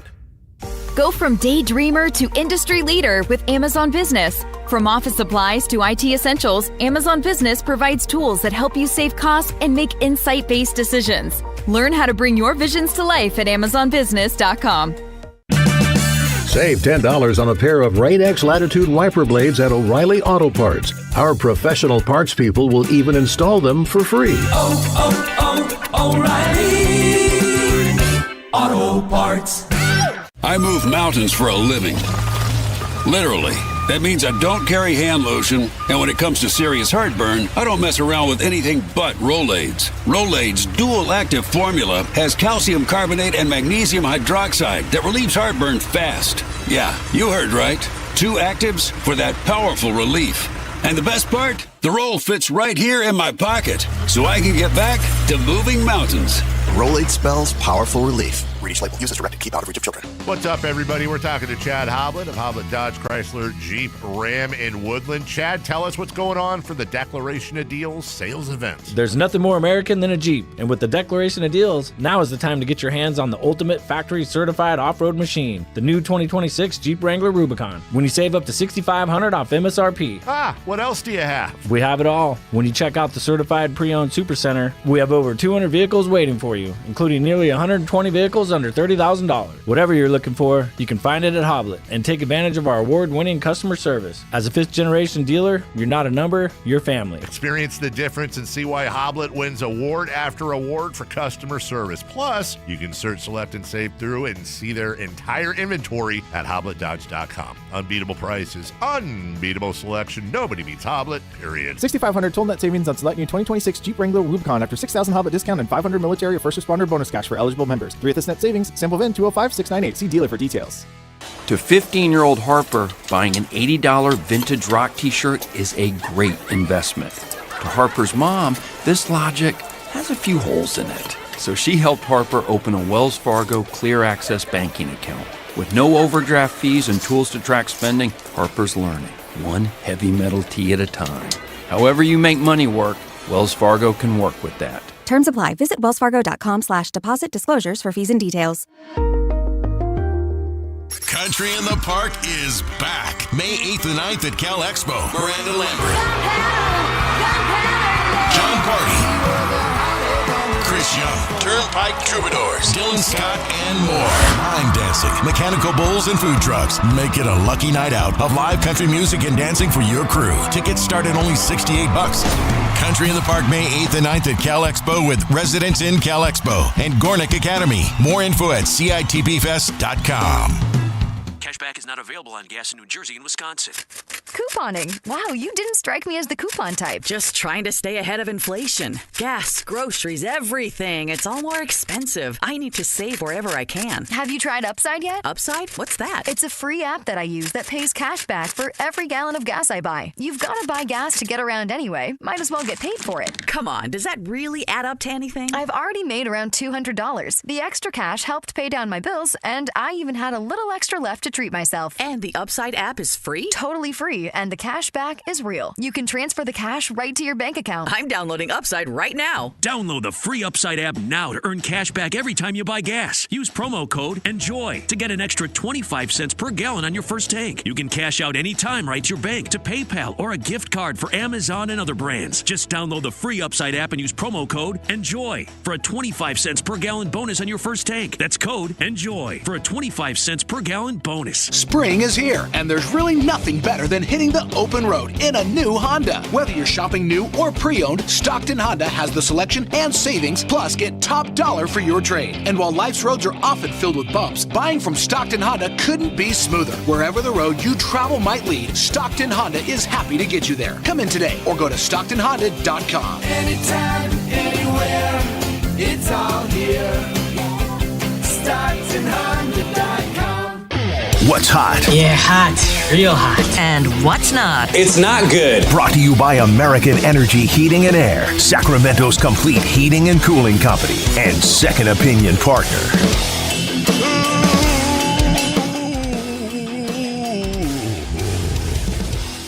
Who's hot? Devin Carter? What? Specifically, Devin Carter's fourth quarter. Let's go. He scored 22 points in the fourth quarter. He was 8 of 11 from the field, 3 of 4 from 3. Even made all 3 of his free throws. Eat that, Devin Carter haters. Yeah. Hey, is this an accurate statement? If you're hating on Devin Carter's performance last night, not a Kings fan. I'll agree with that. I don't whip that out very often. Hello. I don't. Yeah. Not a Kings fan. What you are, there's no world in which you're a Kings fan that you're not. Forget about the loss and the win. That aside. I'm not talking about the people that are like, oh, I wish you'd have had a breakout some other night. That's fine. That's a different topic. But if you're somehow like, he still sucks, that's not being a Kings fan. Yeah. That's being you're a fan of your own narrative that you've been saying. And appreciate what he did. Exactly. And you want to be right more than you want it to benefit. Every single Kings fan in existence should love the idea of Devin Carter being a badass or even just a good player. Yeah. Because it does nothing but help the team. So knock it off. The other thing it reminded me of is, the amount of times we've gone like, this guy's a Kings killer, like on another team. And not the classic like all-star type player, but it's usually someone that you go, we lost to that team because. Right. Lorenzen Wright. Magruder scored 38 off the bench. Scooter Magruder was great, though. And so now if we were doing Indiana, who's Indiana radio again, you said yesterday? Kroenke and some it's Kroenke. Was it Kroenke and Scrabbles or something like that? Know. Yeah. But they're probably going, Devin Carter scored 22 in the fourth quarter on us? Exactly. Yeah, it does happen. It does, happens. It always feels like it always happens to the Kings. Mm-hmm. Well, this was one of those games where the Kings did something like that. Yeah, you got pacemakers, you got pace takers, and that's what Devin Carter did last night. It didn't make any sense, but it rhymed sort of. From 441140 is your text line. Is it? Nope, it's 916-339-1140. Yeah, that one. What? Text line. Yeah. It logs back in on its own, that's Jason. So I didn't even try to do it. I don't know what happened. You get your opinion, and the fans who've had to put up with this for decades get their opinions, Dave. No. Well, you get your opinion. It's free speech. First off, tell me more about having to put up with this for decades. I would actually, please tell me more about having to put up with this team for decades. I would like to sit down and hear about your struggle. We're talking about it for decades. Yeah, decades. Secondly, you can have your opinion. It's just wrong. And I don't say that often, but I'm feeling feisty today. It's wrong. I'm tired of it. I'm tired of seeing it. They won last night. Like, dude, I get it. But again, you want Slamson to sub in? You probably do, actually. If you were to say yesterday, like, hey, going to the fourth quarter, the Kings are going to be down by 10 to the Pacers, and they're only going to be playing the young guys. To everyone wanting them to lose, they would say, perfect. That's exactly what we wanted. That's it. From the 801, Kings fans on Reddit are incredibly salty about this game last night. And then he goes on to say something about Kings fans on Reddit. And I just like to say that's his words, not mine. Love Reddit. Love our Kings fans on Reddit. Well, who's not? Oh, yeah. Oh, yeah. The Washington Wizards. Oh. They talk about one of the worst teams in the league. Yeah. 16 of 48. They gave up 150 points to Miami. What is this? They had 34 fouls on Miami. What? Bam Adebayo, I guess, had 83 points. Yeah, whatever. Yeah. It's not 22 and a quarter. Not enough talk about how they held the rest of the Heat players to 67. Hello. Also, it would be great if the Wizards, in pregame, just all right, guys, I want hardcore defense. Make Bam Adebayo beat us. Yeah, let Bam have a big number and shut down everyone else. One of the great things was someone had Bam Adebayo under 22.5 points. No. Did you see the guy that bet $250 that I think it was that he'd score more than 50 last night because Tyler Hero was out and he won $25,000. Good for him. And the he only had 31 after the first quarter. The only reason I don't think it's a Photoshop is because it was one of the big betting sites like a FanDuel or they're the ones that tweeted it out, like bet of the century. That's a great bet because it was a career high easily for him. What about his career high was 41. What about the part though? I think you're right about that. What about the part where did LeBron? I need to still find this out. Did LeBron James really? Did you hear the claim that LeBron James? Hold on. Oh, no. It was a joke on him predicting. These are all parodies. Okay, never mind. He said that he knew Kobe was going to score 80. Said LeBron James said he texted Bam before the game saying he had a feeling he could drop 81. Quote, I woke up and told him today's the day. Okay, that's it. All right. Good. Okay. Did the same to Carter. You're going to score 22 in the quarter. If you played 4, you'd have 88. How's this for a nickname? 22 and a quarter Carter. Kings Pacers last night, 3 in the key. Don't hate it. Last night, Devin Carter scored 22 points in just one quarter. I used to want to work in a restaurant as a cook. That's short order. I trapped myself in a corner, guys. Make a run for the border. Honestly, that's what I thought you were doing. Sometimes I think my mother is a hoarder. Yeah. I reached into my pocket for a quarter. Okay, a lot. Oh, no, I already said quarter. Yeah. You did. All right, here are our predictions from yesterday. We asked who would the largest lead for the Kings and the largest lead for the Pacers. Davey said the Kings would have a 24-point lead. The Pacers' largest lead would be 6. Is squirter a word? I don't yes. think it is. I think the Sacramento Trees. The Sacramento Trees? Oh, yeah, that's exactly right. I said it would be 13 for the Kings, 11 for the Pacers. Chris said 16 Kings, 7 for the Pacers. We all had it wrong. We had to flip it. Kings' largest lead was 7 in the first quarter. The Pacers led by 20. And they lost. What did I say again? 24 for the Kings, 6 for the Pacers. I had it. Oh, I meant the other way around. Yeah. Then we asked how many made 3-pointers for the Kings last night. Davey said 10. I said 8. Chris said 12. They made 7. 7's terrible. That's not great. And then your random stat, Dave. And oh my gosh, this was tracking. Do you remember your random stat?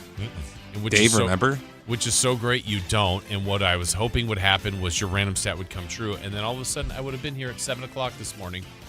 Oh, yeah. And I go, you know what? Because the game, they're down 20 and then it's tracking. I'm like, first tie of the game was like 4 minutes to go. I'm like, wait a minute. If we go to overtime, I'm just going to text you guys and go, see you at 7. They go, no, I'm not texting. You know what's I'm just going to show up at 7. This is the saddest part. You would have forgot. He would have texted something. If you didn't, he would have. Well, no, I think you would have been like, we're. No, that's what I'm saying. I'm pretty positive had they gone to overtime last night, if you didn't do it, Chris would have said something about see you tomorrow at 7, Jason. But had neither of you done that, I would have shown up at 6, and Chris would have had a great bit going. Because I want to know how long into the show. You wouldn't have been here. I'd say, where's Jason? Chris, I don't know. I thought you heard from him. Chris would just play it straight. Then I was thinking, they're going to call. I'm like, no, don't call. I'm sleeping till 6:30. That's what I'm saying. At some point, I'd start to get really worried. I would be curious as to how long Chris would let the bit go where I'm super worried about every break. I'm like, dude, where's Jason? This is never. When you start calling Jason, that's when hey, stop. Thanks, Chris. I appreciate that. So no OT. I said the Kings fans would get pizza because the Pacers would miss 2 free throws in a row. That did not happen. Oh, okay. And then Chris said Westbrook would get his second triple-double in a row. That was tracking, but he did not play in the fourth. 16, 7, and 9. Way to go, Doug. Do we have time for tonight? Nope. All right, we'll do that when we get. Nope, we won't because Katie's coming on at 9. We'll do that at 9:30 along with What's on Do Deck. it live.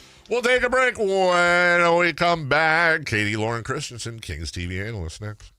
The madness is here, and so is your shot at $1 million. Enter the Sactown Sports 1140 Basketball Mayhem Bracket Challenge. It's free and open to fans nationwide. Head to SactownSports.com, build your bracket, and see if you've got what it takes. This contest is brought to you by Power Business Technology. For all your business copier needs, call 1-844-POWER-BZ or visit PowerCopiers.com. Don't sleep on this. Get your picks in now. This is the story of the one. As a safety manager at a manufacturing plant, he does everything he can to keep his coworkers safe. From finding ways to reduce risks to keeping safety supplies in stock. And for that, he relies on Grainger. Grainger offers a broad range of quality products and next-day delivery, so he can always play it safe. Call 1-800-GRAINGER, click Grainger.com, or just stop by. Grainger, for the ones who get it done. Have you tried my Colombian tamales? Yes, but the Mexican tamales I brought are way better. Colombian tamales wrapped in plantain leaves are unmatched, you know. But the Mexican tamales wrapped in corn husks are the authentic ones. At least we can agree that they taste better with Pepsi. Without a doubt, tamales deserve Pepsi. No matter what tamales you love, enter for a chance to win a year's worth of groceries. Powered by Pepsi. No purchase necessary. U.S. residents 18 or over. Ends April 5th, 2026. Rules at PepsiPromo.com/free groceries. Pepsi is a registered trademark of Pepsi Going. Morning from Sierra. Spring is in the air, and it's a perfect time to pack the sunscreen and water bottle. Skin protection and hydration go a long way on warm days like these. The groomers are skiing and riding great right now, with smooth, fast corduroy in the morning that softens up just right as the day goes on. Great conditions for carving a few laps. Before you head back out, swing by the wax tent for a fresh coat. It makes a big difference in spring conditions like these. See you out there. Ride more, stress less. Sierra Tahoe is your closest, most affordable mountain escape from Sacramento or the Bay Area. From powder days to park laps, every run delivers that signature Sierra vibe. Real, friendly, and fun. Season passes start at $459 and save up to 40% on lift tickets and lessons when you book online in advance. Skip the long drive and high prices. Plan your trip today at SierraAtahoe.com. That's SierraAtahoe.com. Welcome to the Bar None Auction. Bar None Auction is selling thousands of items this Saturday, March 14th in Sacramento. Large farming and construction equipment, cars, trucks, and industrial supplies, all sold to the highest bidder. Always open to the public. Visit barnoneauction.com. KHD1 Sacramento, KYMX HD3 Sacramento. From the Power Business Technology Toshiba Studios. Sactown Sports 1140. The Carmichael Dave Show. He's on the microphone when he's not on the microphone. He's playing a song, and when he's not playing a song, he's on the microphone, and then boom. With Jason Ross. No, he didn't. Yes, he did. Call or text at 916-339-1140. It's the Carmichael Dave Show with Jason Ross on Sactown Sports.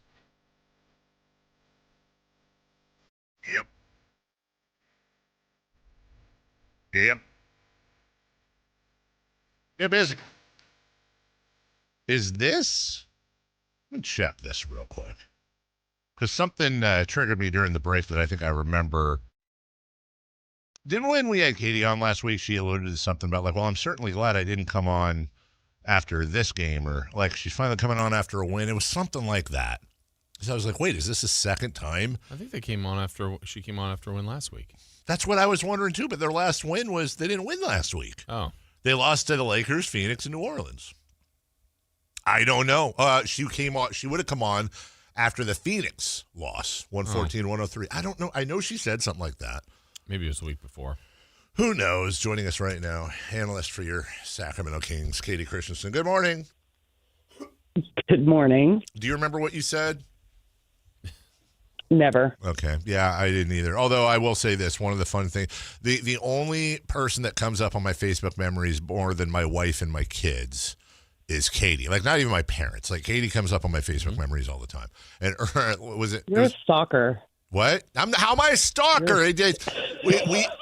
once upon we used to hang out occasionally, and it would. I mean, what do you? Jason, the button is like bigger than the one to light the beam. It's just massive. What button? A stalker button. Oh, there's a stalker button. I don't know. That's weird. Your button. It's so easy. Oh, to press the button to press. I gotcha. Look, it came up a couple days ago, and it was, and it took me a second, like a split second, but it was Katie doing her sideline, doing her analysising. She was in a Eric Armstead 49ers jersey. Oh, I remember that. There you go. And I will give her credit for this. There was a bet we had, I think, on the game, and Niners-Packers. She's a Packers fan. She lost. She had to wear an Eric Armstead jersey, and she did. She wore it on the air. I thought she's not going to do that. That's what I thought, too. I thought she was going to, like, put it on during a break or halftime or whatever, get some pictures. No, she wore it, the stand-up before she wore it the whole time. And I sent it to Katie like, oh, what a memory. And what does she say to me? She says, oh, it's like the one time ever you were right. So, Nice. Not a nice thing to say. Took a great moment and just kind of threw it away. I think it was The appropriate. true thing to say, yeah. Yeah. Well, if I had a nickel for every time I was right, I'd have a quarter. You'd have a nickel. Katie, it's nice to come on after a win, isn't it? A 25-point comeback, 20-ish point, 20 point victory for the Sacramento Kings and the fan base. I know you don't. I put out a poll yesterday. Hey, Kings fans, are you happy about the win? 71% said no. Come on. But you and I both know, and Jason knows, and we've been talking about it a lot today. If you're going to win and you're looking towards the future, what a great win! Young guys, Devin Carter, the whole thing. Really, really nice thing for the fans to be able to see at home. It was a fun game. So listen, I understand the theory of lottery balls and all of that stuff. And I was actually thinking about it today, and I know that I'm like in the vast minority with this, but there's this basketball karma that I think matters in the world. Right. And so to me, first of all, I don't think players or coaches ever play to lose. Right. But the idea of losing to better your odds, I just feel like it's going to come back and bite you at some point. So I think there should be a bit of a purity to the game that, you should embrace and encourage.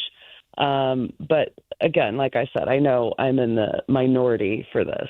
I'm with you, actually, Katie, on that. I totally agree. And I think, part of the beauty as well of the game is the uncertainty of it. Some of it feels predictable, some of it doesn't. And last night we saw two great examples of that. One, obviously, what Bam Adebayo was able to do in Miami is just unheard of. But then we go here to the fourth quarter and what Devin Carter did. Like, all these guys are capable of doing this, but there was an opportunity. He got confidence. He started seeing shots go. I mean, to me, Katie, that performance kind of came out of nowhere from Devin Carter.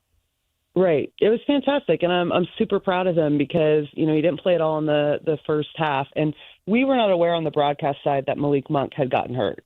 So he got an opportunity, obviously, because Malik wasn't playing in the second half.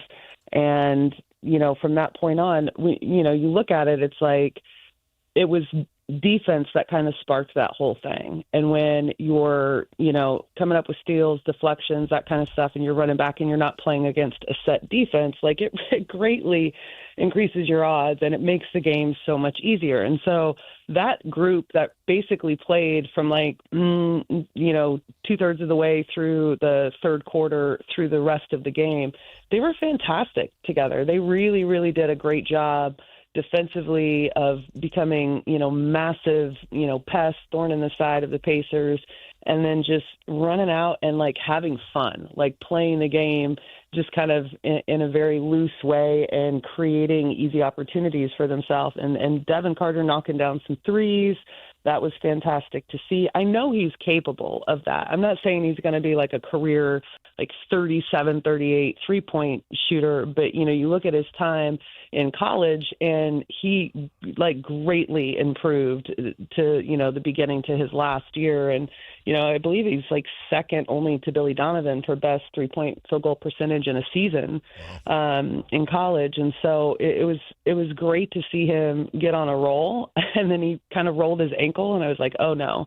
And the injury report, I checked it, an hour ago, and there's nothing submitted yet, so I don't know who's available tonight, but that was a really, really exciting performance from him, and I'm happy for him on a personal level because he's one of those guys that his window is small to be able to go out there and really, let loose.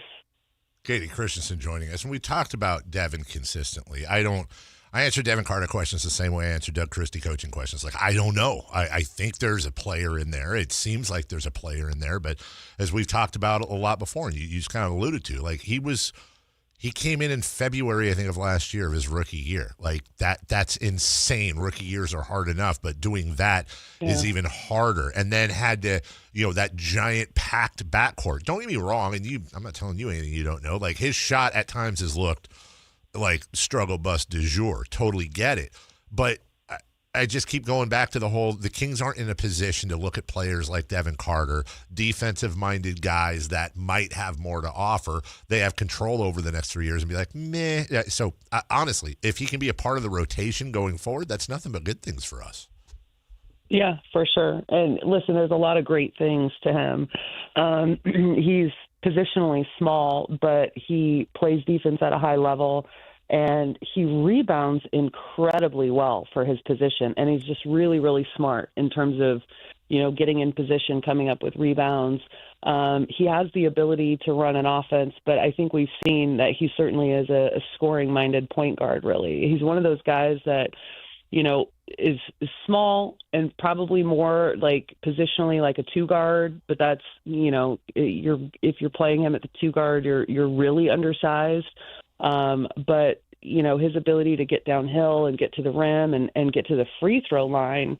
There was a game, that he was in recently where I think he had like 10 or 12 free throw attempts. Like, he was just carving people up off the dribble. So there's a lot of great things about him. And you're right. Last year, he missed all of training camp with the shoulder surgery, missed the first 34 games of the season. And then once he was available, he spent some time in the G League and just really couldn't crack any meaningful minutes in the rotation because, it did have a stacked backcourt. But given injuries and situation and everything going on this year, I feel like he's done a really solid job in the opportunities that he's been given. Talk with Katie Christensen as we do each and every Wednesday here on the show. Katie, we had a stat on the pregame yesterday for the radio side, and this is something since the All-Star break, so it's a decent sample size, where the Kings are now, I think in that stretch, top 10, if I'm not mistaken, it was like 8th or 9th in assists, and near the very top, maybe even the fewest turnovers. And so, you're trying to build habits, you're trying to build things, and to me to see that assist-to-turnover ratio so good right now with kind of a hodgepodge of like they're playing all sorts of weird combinations. Yeah. I don't know what to attribute to, but that's kind of impressive to me. What's your thoughts on that? Well, you look at the other night against Chicago, and you're playing without DeMar, you have Russ, and you're playing, a different kind of rotation and whatnot. And what they did so incredibly well in that game, like they had one turnover in the entire first half, and I think they only had 4 overall in the game, 4 or 5, if I remember correctly. And it's hard to turn over the ball when you're moving it and, making plays for each other. Where you get into trouble is where you get stationary and you go into ISO and there's not a lot of movement, there's not a lot of cutting, and then you're just, having to basically manufacture plays, and that's really, really hard to do without, making mistakes. So, to me, when they're playing their best basketball is when they're making super quick decisions, passing it, moving it, switching sides of the floor, great cutters along that baseline dunker position, but also down the center in the lane. And their two-man game, the last couple has been really, really good between Russ and Max Reno. And so, and that even extends to, kind of the big playing with the other big on the floor. Like you're in the two-man game, you get a pocket pass, you draw the defense, and then you get the cutter, the other big coming from the dunker's position and along that baseline. And it really, really is just pretty basketball, and it's easy. You're going to get great looks that way. And so I think that's where the turnovers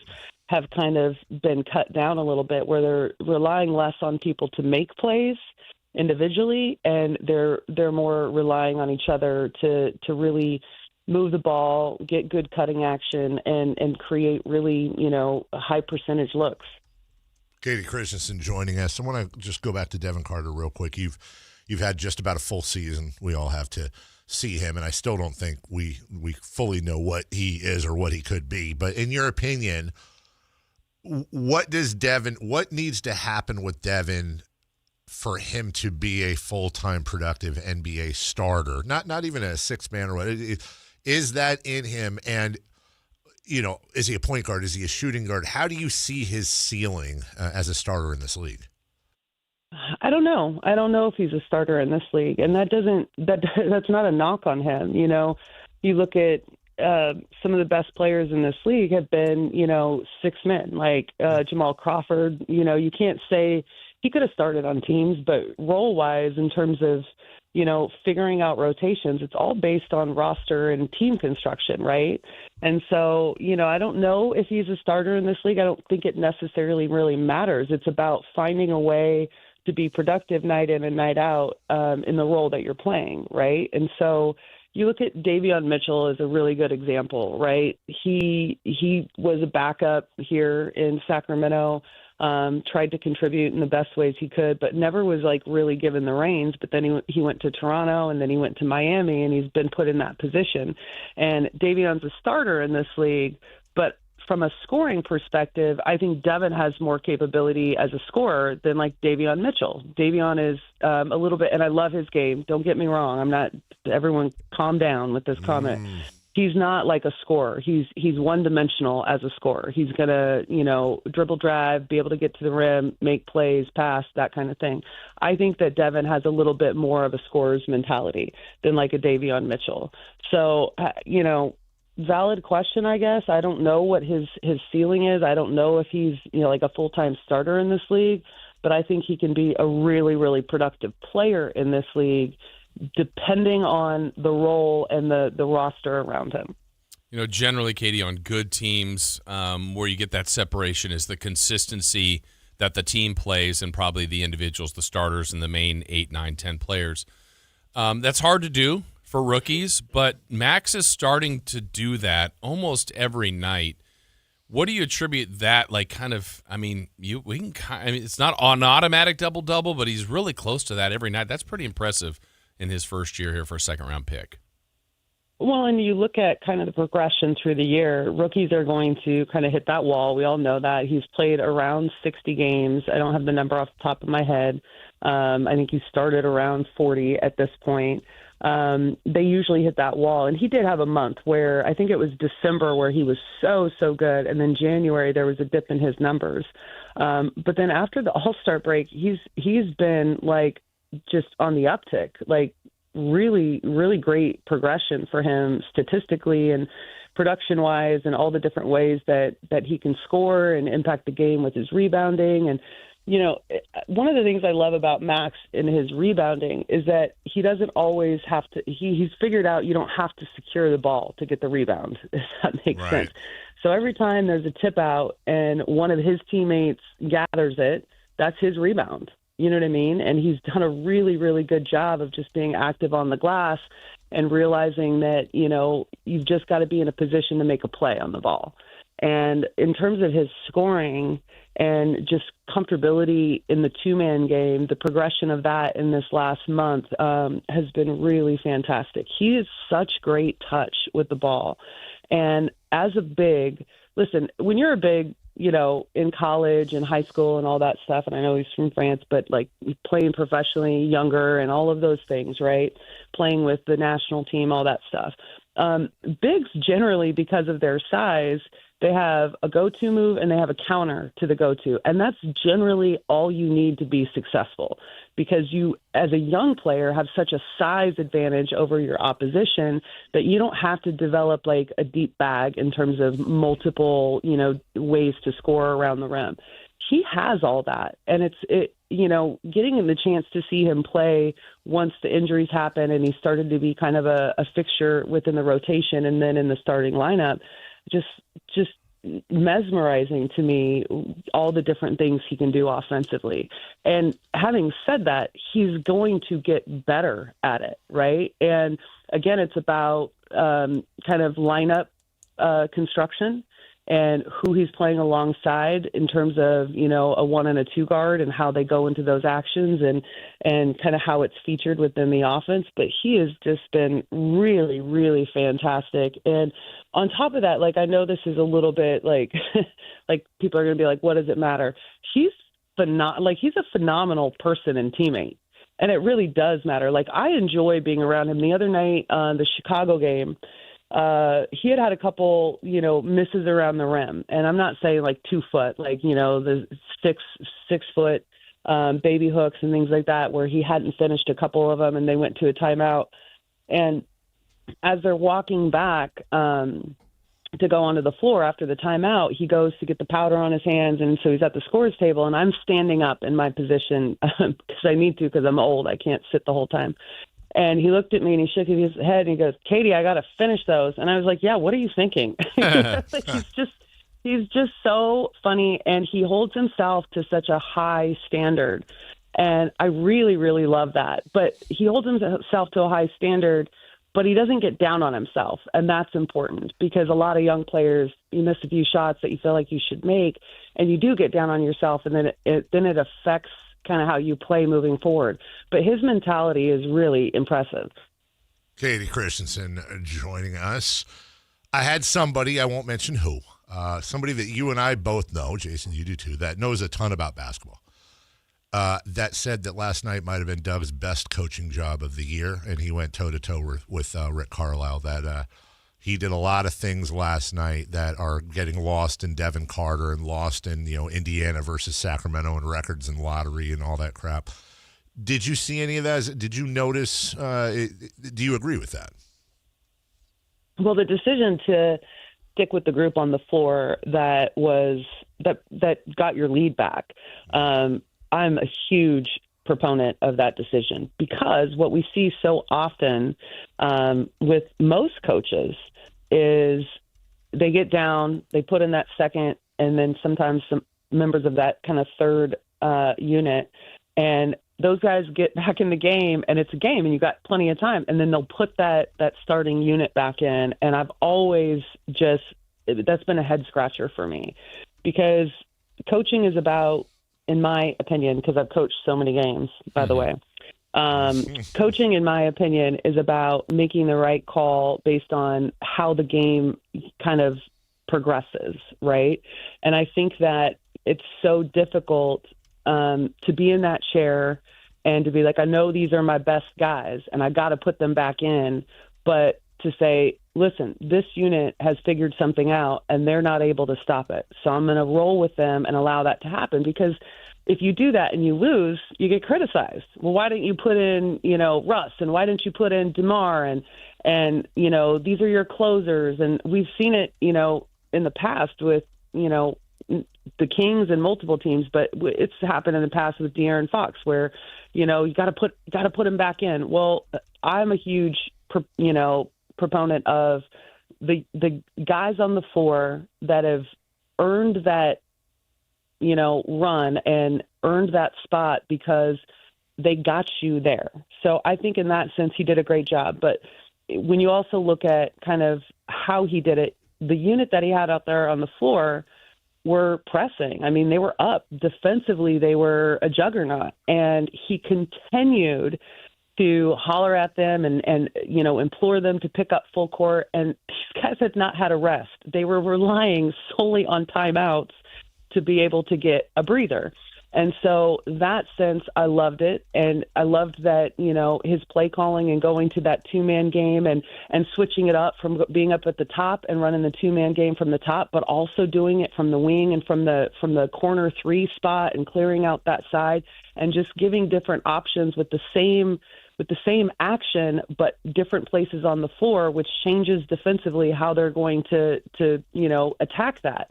And after you've had success with, one play kind of over and over again, a defense is going to figure out how to stop it. Well, he just made small adjustments in terms of, where he was running that same action on the floor out of, and it was enough to kind of stifle the defense of the Pacers. So I can't say, Dave, because how many games has Doug coached now in the last 2 seasons? I can't say it was his best game. I don't have that kind of mental recall. but it surely was an impressive coaching performance. I can agree with that. Yeah, I do want to ask you about those adjustments, Katie, because I was telling this to Dave earlier. I mean, we marveled at the comeback. The young guys did it. They deserve all the credit for all that. I thought in the second quarter on a season that's been, hard on these guys and tough to watch, they had probably more team defensive breakdowns than I can remember. I mean, everybody has a breakdown here and there, but there was 4 or 5 where it was just a guy off the dribble, zero help, or just the amount of uncontested baskets was alarming. And then, to your point, I thought they played some of their best defense of the season in the second half. So in the same game, they gave us both. Do you kind of attribute it to the adjustments that they made there? Yeah, I certainly do. I also think that in the second quarter, and this is always lost, and I understand it. I understand how this gets lost for some people. Second quarter, they could not score the basketball. Yep. So they were never able to set up their defense, right? They're in scramble the entire time. And you add to that the fact that the Pacers are known for their randomness on the offensive end. And by randomness, we're talking about they're not running plays. They're just freely open to or capable of setting screens, a variety of different screens. It's really letting your guys on the floor play. And why that is so difficult is when you game plan for a game and set a defensive kind of, game plan for how you're going to have different coverages on different plays and with different guys and different actions, like it's very mapped out. And as the game goes on, you make adjustments to that action. Well, when a team is truly playing random basketball, that really, really tests the mettle of your defense. And the Kings are not a great defensive team. That's not a secret. It's not talking bad about them, but, in terms of, personnel, it's not their strong suit. You don't have like 4 great defenders on this team that are lockdown guys that are great in the team defense concept, and you're running a bunch of different lineups and varieties of guys that you're throwing out there. So I think that second quarter had a lot to do with those factors, right? The fact that you're not scoring the ball, so you're putting your defense on its heels in the first place, and then the way that they kind of, function within their offense. It's like there's a few teams in the league that do this. Memphis is one of them, and then Miami is one of them. You talk about randomness, but it's randomness in different ways. Miami is a team that hardly sets any pick and roll action, so you're relying purely on your one-on-one matchups to be able, and then your help rotation, right? But you're not having to worry about coverages in pick and roll action, screen action, any of that stuff, right? Indiana is the exact opposite in the sense that they're running a ton of screen action, but you have no idea where it's coming from. There's no rhyme or reason to it, and that is confusing to defenses. It's hard to manage. So you fast forward to the third quarter where the Kings were able to start, coming up with some deflections, getting some stops, getting out and scoring before Indiana could set their defense, and then it basically switched the cycle in favor of the Kings. Katie Christensen with us. Katie, we're out of time. Just a quick question for you because we were discussing this last night. What is the cutoff by days for Chinese takeout in the fridge? Your thoughts? Oh, my God. I don't know. I'm sure you can Google it, like 4 or 5, I guess. Go as long as 5. I have a gut of steel. It depends. If it's shrimp. If it's shrimp, I probably would say maybe 2 days. It's mushu chicken and beef. Come on. It's mushu pork and kung pao chicken. I don't really mess with pork that much, so I couldn't tell you other than bacon, which you could leave it out for days and it will still be fine. I'm sure. Today's day 5. That's why I ask. I'm looking forward to it, but I might be taking a chance. All right, Katie Christensen, answers to everything each and every Wednesday on the program. All right, you have a great week. Thank you so much. We'll talk to you next Wednesday. All right, talk to you guys later. See you. Bye-bye. It's Katie Christensen. Do you agree with that? That's too far. That is too far. For me. Chris, 4 or 5 days Chinese takeout? Yeah, too long. Too long? What's your cutoff? I'd say 3, I think, is pushing it. 3's about, I mean, but it's also like, why is it still there? Yeah. Because we got a butt ton of it, dude. Have you not been eating it every day? I have, but we got like the meal deal or whatever because that was when I was giving it to my parents, and it just was so much. It's just the 3 of us there. We'll take a break. When we come back, hey, What's on Deck brought to you by Trex Decking and Railing. We got a 3 in the key, I thought I forgot, for Kings Hornets tonight And then, God, I'm starting to not look forward to this crosstalk with Matt and Kayla next. Download the Sactown Sports app. Sacramento sports in your pocket. This is Sactown Sports 1140.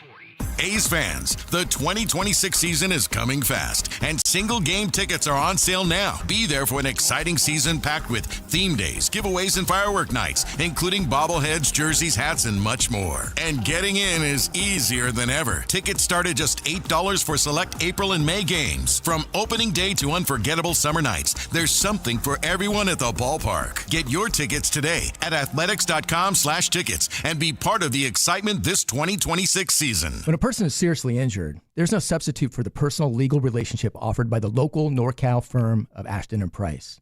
From the first attorney meeting, every important decision is made with a direct consultation with, and I can't believe I have to say this, a real, live, experienced, flesh and blood local attorney. It's called Home Court Advantage for a reason. Ashton and Price, serious local attorneys for serious people with serious injuries with no fee until we win. For the best local advice, don't think twice. Call Ashton and Price. What's up? We're talking to Chad Hoblet, Hoblet Dodge, Chrysler, Jeep, Ram, and Woodland. Chad, what's going on for the Declaration of Deals sales events? We're pledging our allegiance to deals and savings. Right now, you can save up to $15,000 off MSRP on new 2026 Ram 1500 crew cabs, or save thousands of finance charges with 0% financing for 60 months and up to $9,000 Hoblet discount. Wow, 0% and up to $9,000. That's pretty amazing. We're here to help you save on your next new truck. Plus, with over 400 new Rams available, your perfect Ram is waiting. And if you didn't hear, the iconic 5.7-liter Hemi is back. We have over 60 available with 40 in stock. Search, select, and save through their whole inventory at HobletDodge.com. Nobody beats Hoblet, period. 15,000 total net savings on select new 2026 Ram 1500 Laramie after $57.94 factory rebates, $82.06 Hoblet discount, and $1,000 Hoblet business owner bonus with proof of business ownership. Rebates include $500 military or first responder bonus cash for eligible members. 5 at this net savings, 0% for 60 months. Must finance through SFS for well-qualified buyers in lieu of all rebates. $16.67 per thousand borrowed. See dealer for details. Cashback is not available on gas in New Jersey and Wisconsin. Couponing. Wow, you didn't strike me as the coupon type. Just trying to stay ahead of inflation. Gas, groceries, everything. It's all more expensive. I need to save wherever I can. Have you tried Upside yet? Upside? What's that? It's a free app that I use that pays cash back for every gallon of gas I buy. You've got to buy gas to get around anyway. Might as well get paid for it. Come on, does that really add up to anything? I've already made around $200. The extra cash helped pay down my bills, and I even had a little extra left to treat myself. And the Upside app is free? Totally free, and the cash back is real. You can transfer the cash right to your bank account. I'm downloading Upside right now. Download the free Upside app now to earn cash back every time you buy gas. Use promo code ENJOY to get an extra 25 cents per gallon on your first tank. You can cash out anytime right at your bank, to PayPal, or a gift card for Amazon and other brands. Just download the free Upside app and use promo code ENJOY for a 25 cents per gallon bonus on your first tank. That's code ENJOY for a 25 cents per gallon bonus. Guys, did you know your testosterone affects everything in your system, including how you feel and perform every day? Right now, Revive Men's Health Sacramento will check your testosterone for free. Knowing your T levels is the first step in understanding if you have low T. Your testosterone level impacts your energy, libido, sleep, weight, hair loss, mood, and even ED. Maintaining an appropriate T level can change your whole life. Most men start to see changes in their hormone levels in their 30s. Experience and results matter. So what are you waiting for? Get your T levels checked today by local, experienced, and trusted men's health experts. They've helped thousands of men since 2011. They're so confident they can help you, they even guarantee it. Call Revive today and schedule your free testosterone test, free exam, and free consultation. Call Revive Men's Health at 916-277-8599. That's 916-277-8599. Or visit ReviveMen'sHealth.com. Welcome to the Barn and Barn and Auction is selling thousands of items this Saturday, March 14th in Sacramento. Large farming and construction equipment, cars, trucks, and industrial supplies, all sold to the highest bidder. Always open to the public. Visit barnandauction.com. Good. So, Ladies and gentlemen, this is going to be fun. it's time for What's on Deck. Brought to you by Trex Decking and Railing.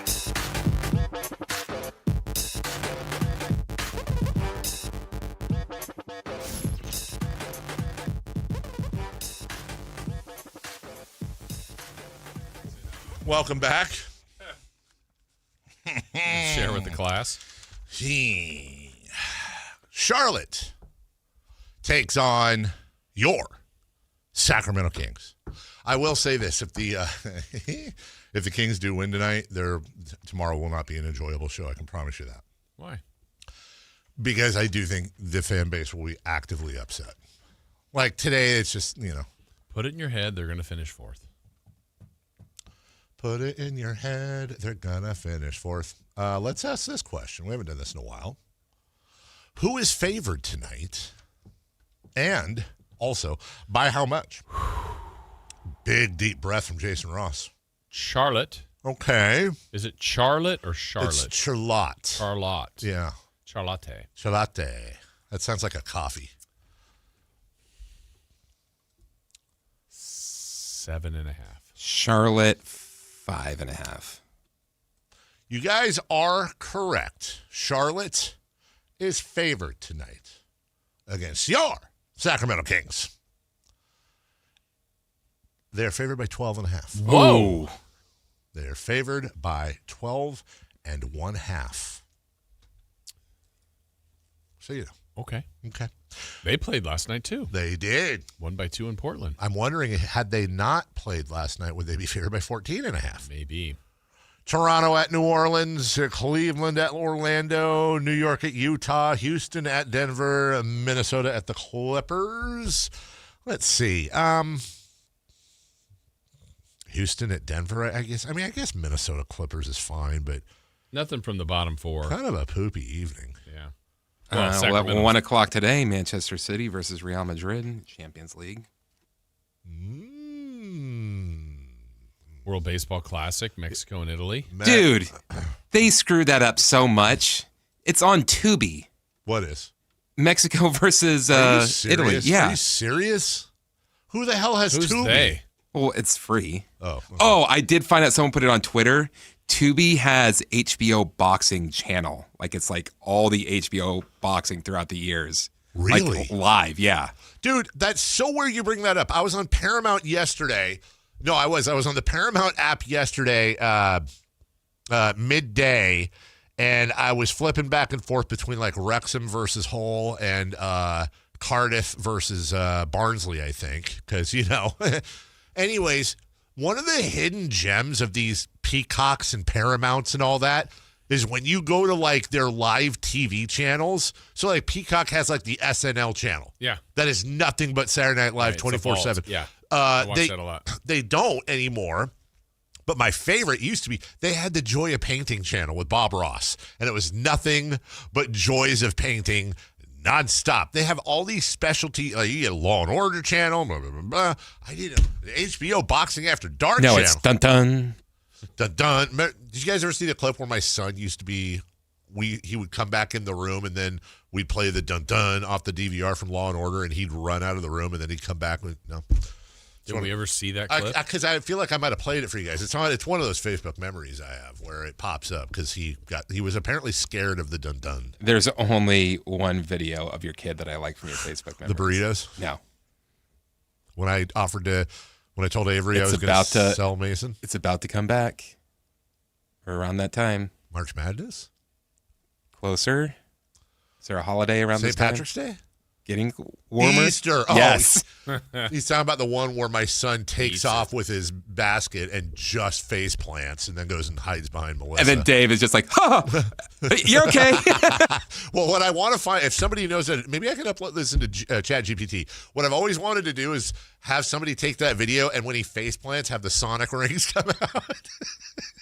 Do you have the video of him falling on the bike and wherever you were? No, we didn't. No, that wasn't a video. Oh. No, that was Melissa. We were in Austria, and Melissa and Avery were in front of me, and he was behind me. I was the third in the line, and all of a sudden I kind of hear a behind, just a weird sound, and I turned to look, and his handlebars were completely out of control, and then he just launched. I mean, we were going down a hill, and he launched and lands on the ground. The bike goes over him. I honestly thought he was. It's still that one I don't mess around with because I honestly thought he was badly hurt. I still don't know how he didn't break anything.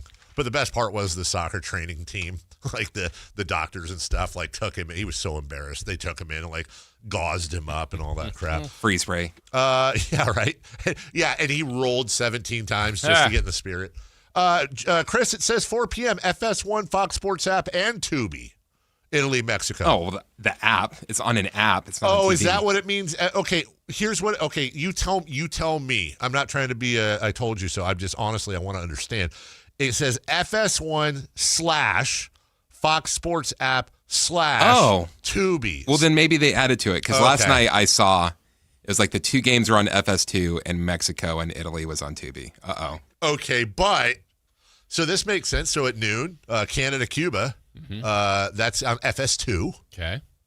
At 4, it says on FS1, Fox Sports app, and Tubi. 4 p.m. That's important. 4 p.m. Italy at Mexico.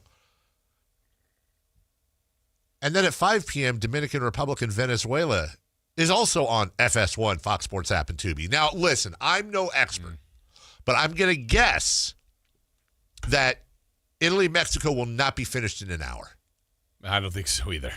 I gotta think, Safe to say. unless there's some sort of contractual obligation, I'm pretty sure Jonathan Fox or whoever's involved in programming is like, yeah, sorry, Dominican Republic and Venezuela. You know what? USA is going to screw you guys. Crikey, Mexico messed this up. Now we got to show them. By the way, the DR and Venezuela both 3-0. Hey, both 3-0. Game of the day. How about that? Yeah, Italy 3-0. And by the way, did you know as of today there is a new favorite? I thought this was interesting. There is a new favorite to win the World Baseball Classic, and it is in fact the Dominican Republic. What I thought was interesting is they took over for the United States, who was the favorite. The United States is now second favorite to win. Not Japan, who's third. I would have thought Japan for sure would have moved up to 2 and not 1. Yeah, defending champs, and USA might not even make it that far. All right, anyways. 3 in the key. We got to remember to do that. Kings and Hornets tonight. Last week, the Magic City promo with the Hawks got canceled in part from Luke Hornet. And tonight, the Sacramento Kings are gonna play the Charlotte Hornets. What the hell else rhymes with Hornet? I don't know. I thought you were going to do something with ball. Oh, yeah. Knipple. That actually. Con? What the hell rhymes with knipple? I got a pain in my lower knipple. Nope. Isn't Ripple a thing? Ripple. Oh, Grateful Dead's. Some say Grateful Dead's best song is called Ripple. Also as a drink. Team USA needed a triple. Oh, no, dude. I'm an idiot because I even said the freaking word. Former Lions quarterback, Eric Hipple. Mm-hmm. How would I not pull that out? You're right. That would have rhymed with Con Knipple. Perfect. Damn it. Speaking of Con Knipple 3s versus Kings 3s tonight. Ooh, because that would be a great random stat. I'll say Con Knipple will have 7 threes. He will tie the Kings. 7-7? 7-7. I have 6-7. Oh, Jason. You know what I meant. 6 for Knipple, 7 for the Kings. Well, I thought either 4-10. that or you were having issues in your chest because you were doing this thing. What, Chris? 4-10. 4-10. Hold on real quick. Somebody actually texted to say answer the phone. Who's this? Hey. Hello? Yeah, you said answer the phone, right? This is the social society with making sure you take care of your kids and not let them fall off bikes.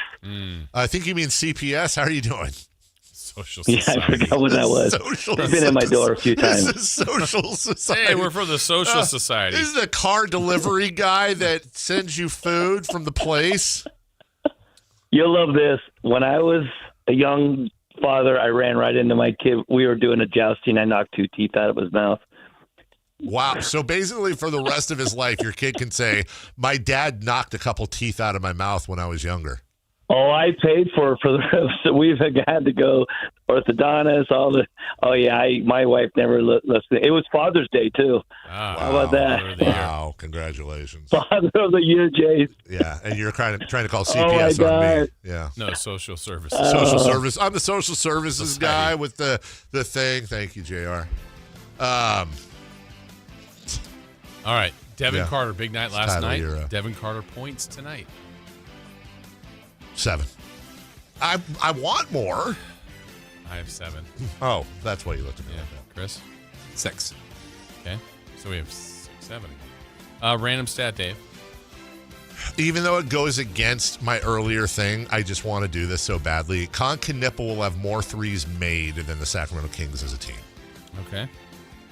I have Achua will have a double-double. Bless you. Maxime Renault will go at least 20 points and at least 10 rebounds. Nice. It's pretty good. You know, really good.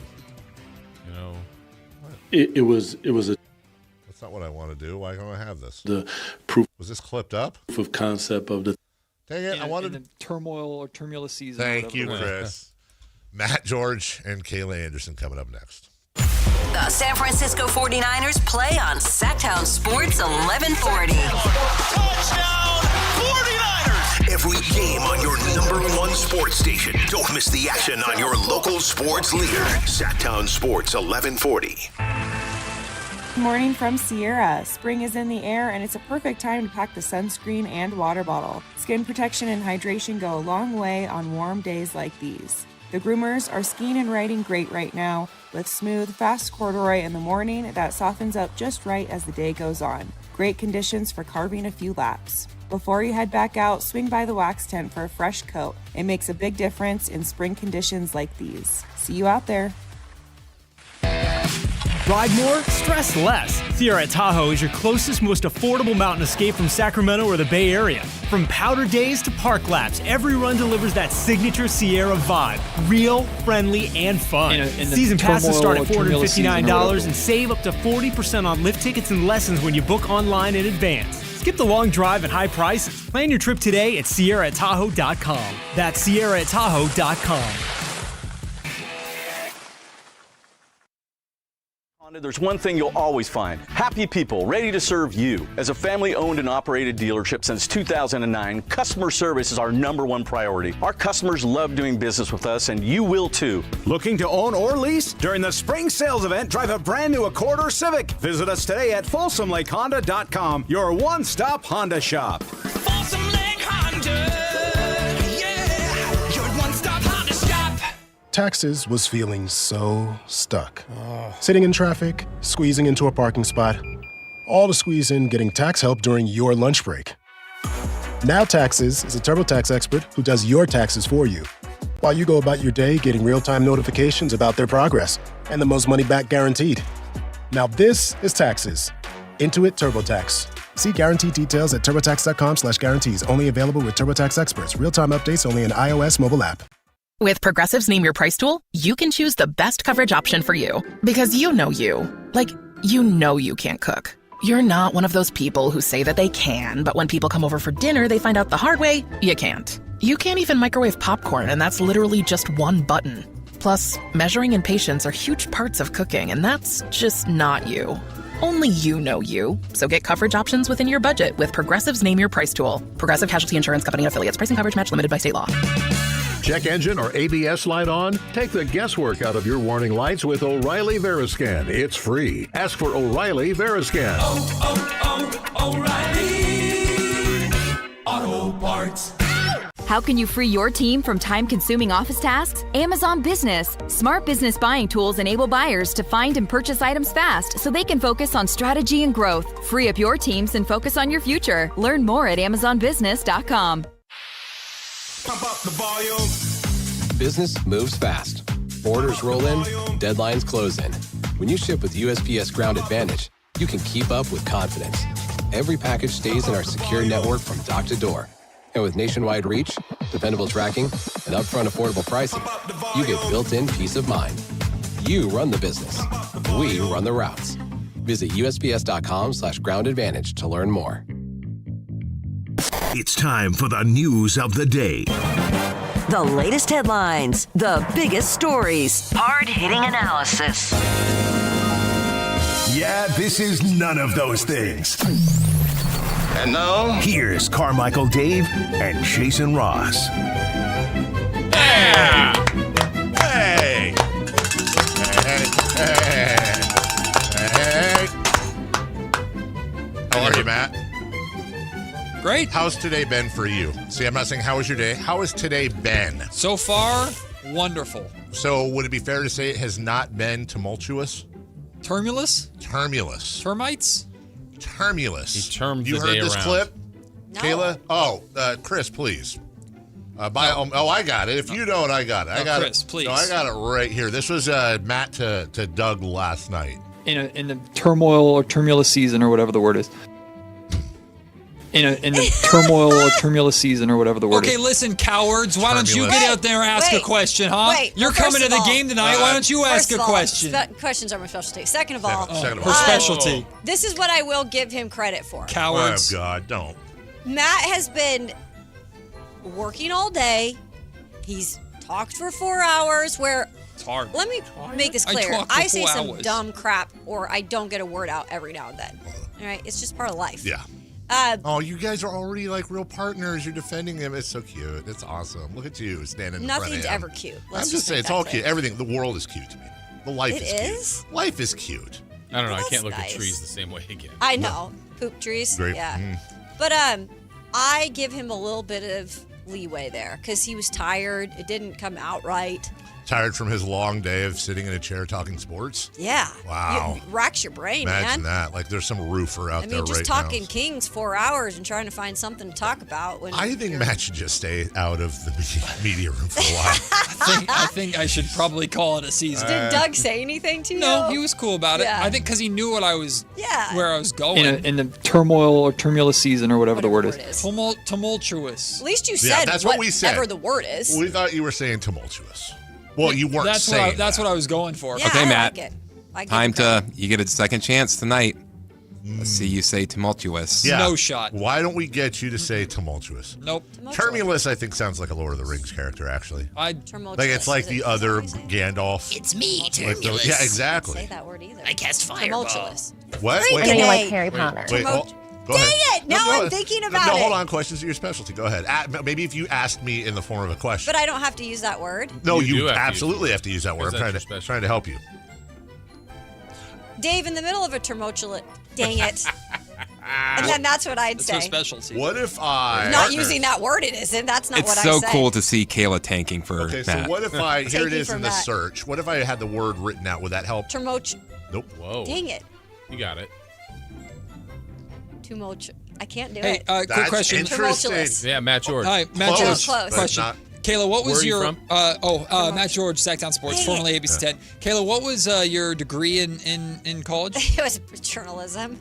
So was mine, Tumultuous. English. Yeah, I can't say yeah, it. I English. can't say it. No. Waste of time. There are words, though, in all seriousness, that I cannot say. What was the other one? There was another one I don't remember earlier what it last was. week. Yeah. And it What just- type of trees they are? No. No. That's an easy word. Kyle, Like- what was it? Do you remember the word that Kayla couldn't say? Yeah. She was trying I to tried to say it pronunciate on, it last on week. the show. What if Pronounce I... it. Here, last one on this. What Kawhi if- Leonard. That's Jody Bacon. What if I say it, and then you Okay, just... go- okay. Tumultuous. Tumultuous. Nope. Nope. I think you Tumultuous. thought about it. I'm thinking about it Don't now. think about Wait, it. Just say it. Hey, I can't. Don't think... Tumultuous. Tumultuous. I can't. What? That was not Tumultuous. it? That wasn't perfect. Tumultuous. Tumultuous. Tumultuous. Okay, Tumultuous. now it's in my head. What if we put it in a song? Tumultuous. Tumultuous. There you Termulous. go. It's like the King's Speech. She got it. That's awesome. She got it. We all have trouble. Good job, Kayla. My wife says loogie instead of loogie. Set the screen. That's a true story. She says fajitas instead of fajitas. Oh, really? And she says crowns instead of crayons. My Wait. dad used to Round. say shrimp instead of shrimp. What? Shrimp. Shrimp? Shrimp. Like a shrimp cocktail. I'm blaming it on the South. No. Yeah, shrimp. Crowns? Crown. Dude, Swimp. trust me. And then when we procreated, one of the things I told her Oh was, my God. you're not passing this on to our children. I'm not going to have my kids running around Is that saying what that means? crowns. So did they? Or did Oh, they? hell no. Okay. No. How about crayons? Some people say crayons. well, I mean, that's a little... It's just crowns. That's a little pick-me. Crayons. It's kind of Sorry, like it's caramel or caramel. now I can't say. I'm in my Caramel. own What is head. it? Crayons. Crayons. Crayon. Yeah. Crayons. Crayons. But some people say crayons. Crayons. Envelope. Envelope. Mm-hmm. Envelope, Tomato, envelope. tomato. Envelope. Leisure or leisure? Well, leisure's more, yeah, leisure. Leisure. Potato. Potato. Potato. Potato. No, legit nobody says potato or tomato. No. Who the hell says tomato? Actually, English people? Some say. yeah. You know what English people say that drives me nuts is like if you have Wait, was that only in our ears? Okay, thank It definitely goodness. wasn't on the air. Holy smokes! I would be so bad with that. I would if I were doing that, I would have put it on air on accident. I've worked with him since before my children were born. That's the problem. He's very good at that. No, he's very bad at that, Kayla. He's terrible at that. The word that British people say that annoys me for like a cut of meat without a bone is they call it a fillet. Oh. Instead of a fillet, they call You it a guys fillet. over there, they can, look at who's the kids today, Dave. Not you and I. I was just gonna say, Look at Kayla, that. we should actually Wow. get this sponsored. Wow. Wait, Dave and I are the adults of this. yeah, we're trying to do. podcast. I think every day there should be an LVP of the crosstalk. Yesterday it would have been Kayla. Most of the time. What it is would have that? Loser? Least valuable player. Oh, hell yeah. The one that threw it off track, basically. But today. No, I thought Matt did because he brought up poop trees, and then I had just. Well, no, she's right. It wasn't. It was Right? Matt, and then it just kind of exploded from there. Look at Matt. I'm so used to this. Chris is 100% the LVP today. The bravery to That's what I'm saying, That's dude. what I'm The saying. bravery. That's what I'm saying, And dude. the way that I work, The like when I hear something, sometimes I repeat it. Yes. I Like, got it like, just- like, oh yeah. but the fact that he's able to do that and pull it off so brilliantly, having been in this business a while, Right. Chris, you, my friend, are a continuous source of inspiration to me. And I appreciate that. Wow. What? Celebrity birthdays brought to you by Crumple Cookies. I think I just said crumple cookies. Oh, It's well, good thing crumble you didn't say cookies. another one. Another Hey! word. They're tumulus. Tumultuous. Who? Yeah. Did I just say it? What'd you say? I just said it. What did you I'm say? not saying it again because You I added just an R to it. Yeah, I think you said And a G. tumultuous. I tried. Trying to say tumultuous. Eat a crumble cookie. Tumultuous. Back to you. What? Yeah. That sounded That right. was it. You said it quietly though. Yeah. Tumultuous.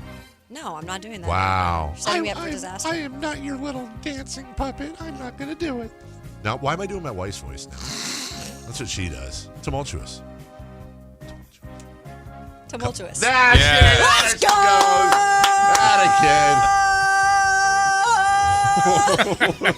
Back to you. What is happening? Not sure. Scrimp. Or no, it was shrimp. Shrimp.